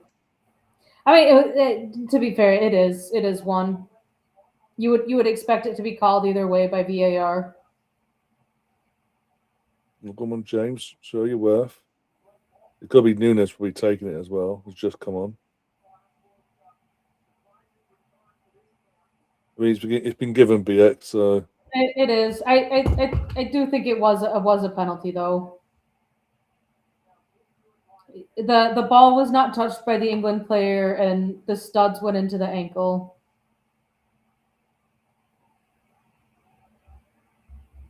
If it goes in, the media's going to jump on the player, gave it away. Just saying.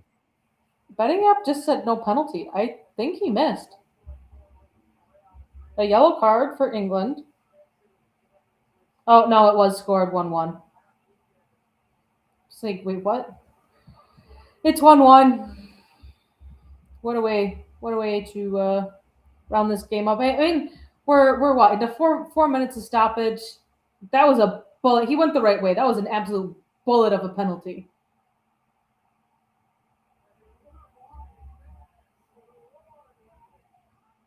Yeah, there's no goalkeeper's getting quick enough to save that. Mm-mm.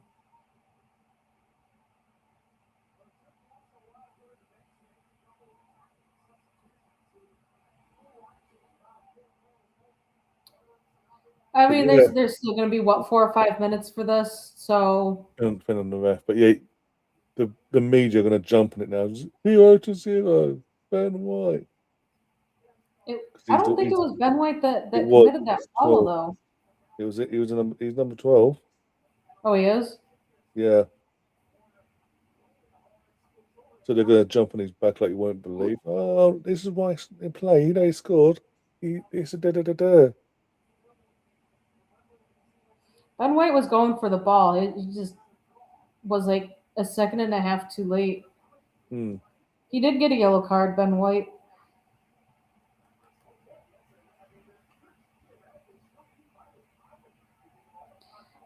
Oh yeah, that's a scoreboard. There we go.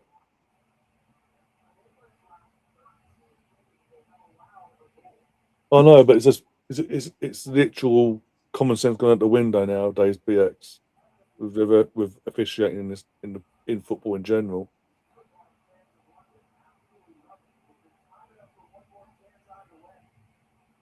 I think we're gonna end up getting to like 10 minutes of stoppage because foul happened. Then player was on the ground rolling around. Then it was like, all right, we're gonna say England goal kick, and then oh wait, nope, hold up, VAR check.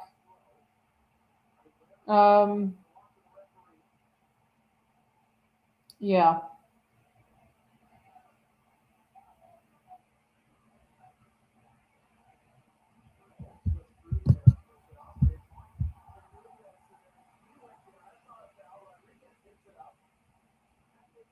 Uruguay is wanting to get that winner. Ooh, shot blocked.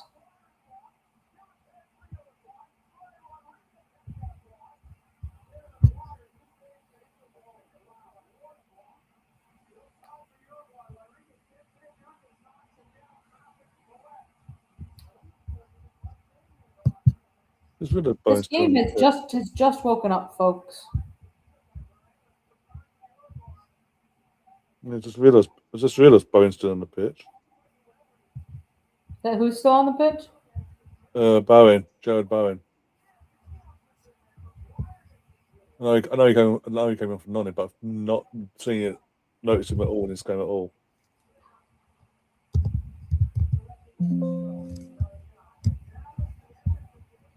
Full time 1-1. Yeah, there you go. Better friendly and all that, but it wasn't the best game. About buying the goals that came up near the end of the game. Nothing really to talk about, really.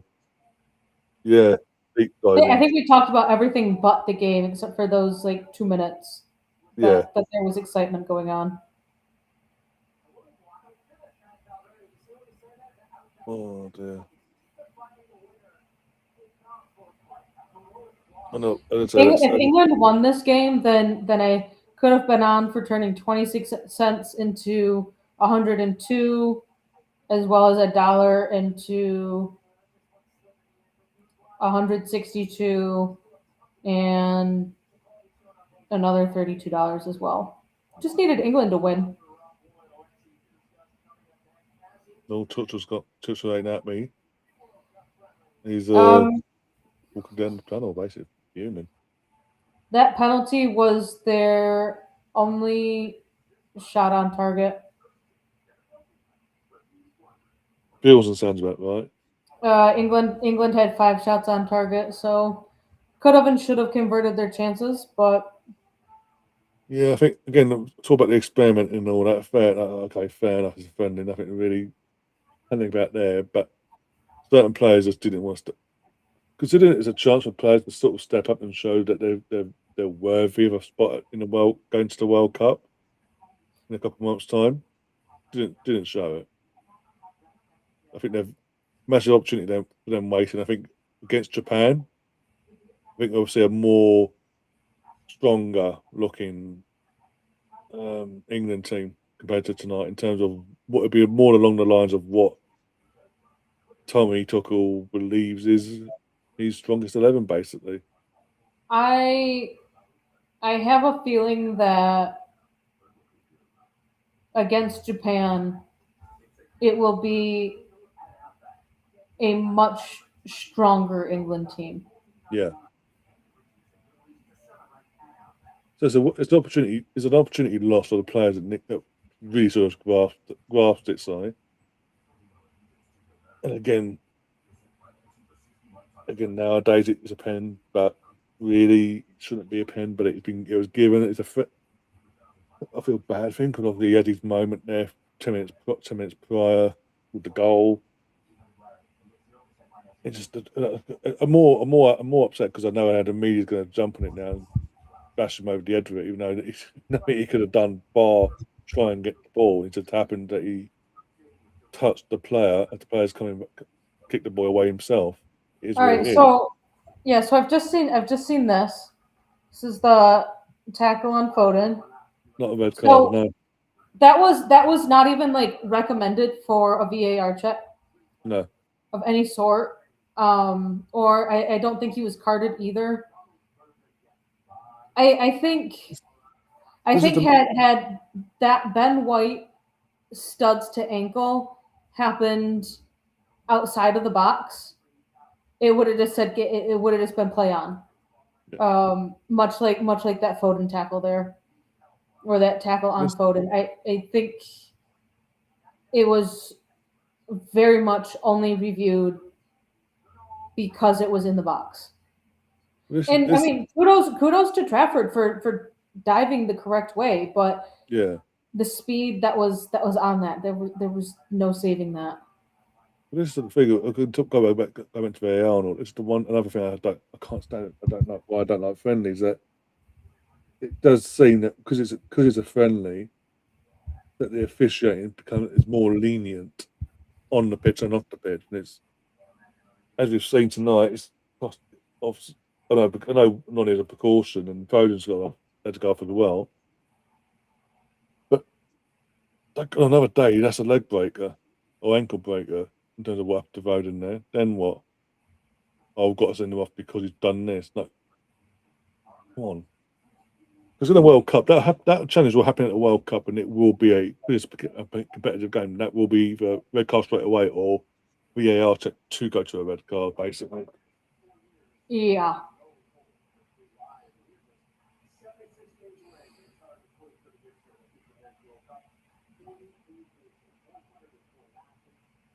Look, it is what it is. Nothing really. Oh, 76 days until the World Cup begins. Woohoo! In Mexico. Mexico versus, is it South Africa? Mexico versus South Africa, isn't it? Something like that. Yeah, I think so. Opening night, yeah. Oh dear. But anyway, on that note, guys, we're going to get ourselves out of here. Again, nothing really to talk about the game wise. It's so pretty much everything in 2 moments with the goals itself. Other than that, nothing really. It had a friendly feel to the game in terms of how the intensity of the game, from our point of view, anyway. The South American physicality was there, as we've discussed just now. I mean, I'm sorry. Yeah, it is what it is. It was given, it's friendly, it is what it. It's just I'm more disappointed with the fans that just pissed off for the 15, 20 minutes to go. It's like pissing off. I know it's obviously 8,000 in the stadium or whatever. You know, maybe want to get home and all that, but it's Friday night for God's sake. It's not like a fucking school or whatever in the morning. Most of you live local as well, more likely. Yeah. Hey, it is what it is. Obviously, I want to say thanks to Catherine for keeping me company because I think if it going by for how that game's gone tonight, you would have been bored as hell, sir. I would lose my bloody mind. Literally losing my mind. But we will be back tomorrow for the North London derby. 5:30 kickoff for UK time, so we'll go live. I think half hour before kickoff, as normal, sort of normal time frame to go live. Get all the build up going, team news and all that. Are you around, Catherine, for that? Or are you busy? I'll be around. I'm I'm gonna make myself unavailable I to know everything it's outside Saturday, of my apartment. I know the Saturday when you had plans. I weren't assuming nothing. No, it's actually pretty great because it's at 1:30, so it's not at 7 o'clock in the morning or anything. So I'll be up and have everything done that I want done. Yeah, by me that and point. Catherine, you got me and Catherine guaranteed you're going to have potentially, if she can get signal there, Laura popping at half time at some point, live from the Emirates itself. I say if you can get signal. Good luck on Mhm. that one, Laura. I'm trying to think now. Yeah, this week is a bit of a hit and miss one because obviously you got as I say, is men's international break. We've had this game tonight. We will do the game on Tuesday as well against Japan. More for me, but hey, it is what it is. Let's go again, killing some time on Tuesday. Wednesday's Chelsea trying to overturn a 2-goal deficit Yeah, and then the Women's Champions League against second leg. Arsenal. Monday, you got the women's George's show on Monday, previewing the Northland Derby and reviewing the Northland Derby, previewing the second leg. Say then Tuesday England Japan, Wednesday Arsenal away at Chelsea in the second leg at the Bridge in the Women's Champions League. Arsenal currently 3-1 up in that. Good luck, Gav. I know you're still watching. Thursday, I don't know yet what's going on there. Any content was it? You know, near the time, and then Friday again it'll be probably either Thursday or Friday. Be again the reaction of George's women's show, reacting in the aftermath of the second leg and previewing the game coming up next weekend as well. And FA Cup weekend next weekend as well. So yeah, for the men. So yeah, full steam ahead. Plenty of content coming your way from us. So yeah, if you haven't already, please subscribe, hit the like button, share the content if you can as well. If you've got any hype stuff this week, use them please when YouTube allow you to once we get out of here. As they give you the go ahead to do so, please do that. That'd be fantastic. If you could share a link to the channel and the stream as well, that'd be fantastic. Again, help promote the channel as in any which way you can. Be greatly appreciated by us all here. And as I say, we'll see you tomorrow now, 5 o'clock, half hour before the North London Derby at the Emirates. And collect another 3 points and build more confidence going into what was going to be a very hectic end to this season for the girls. Until then, though, take care of yourselves. And as always, up the Arsenal. Come on, you Gunners.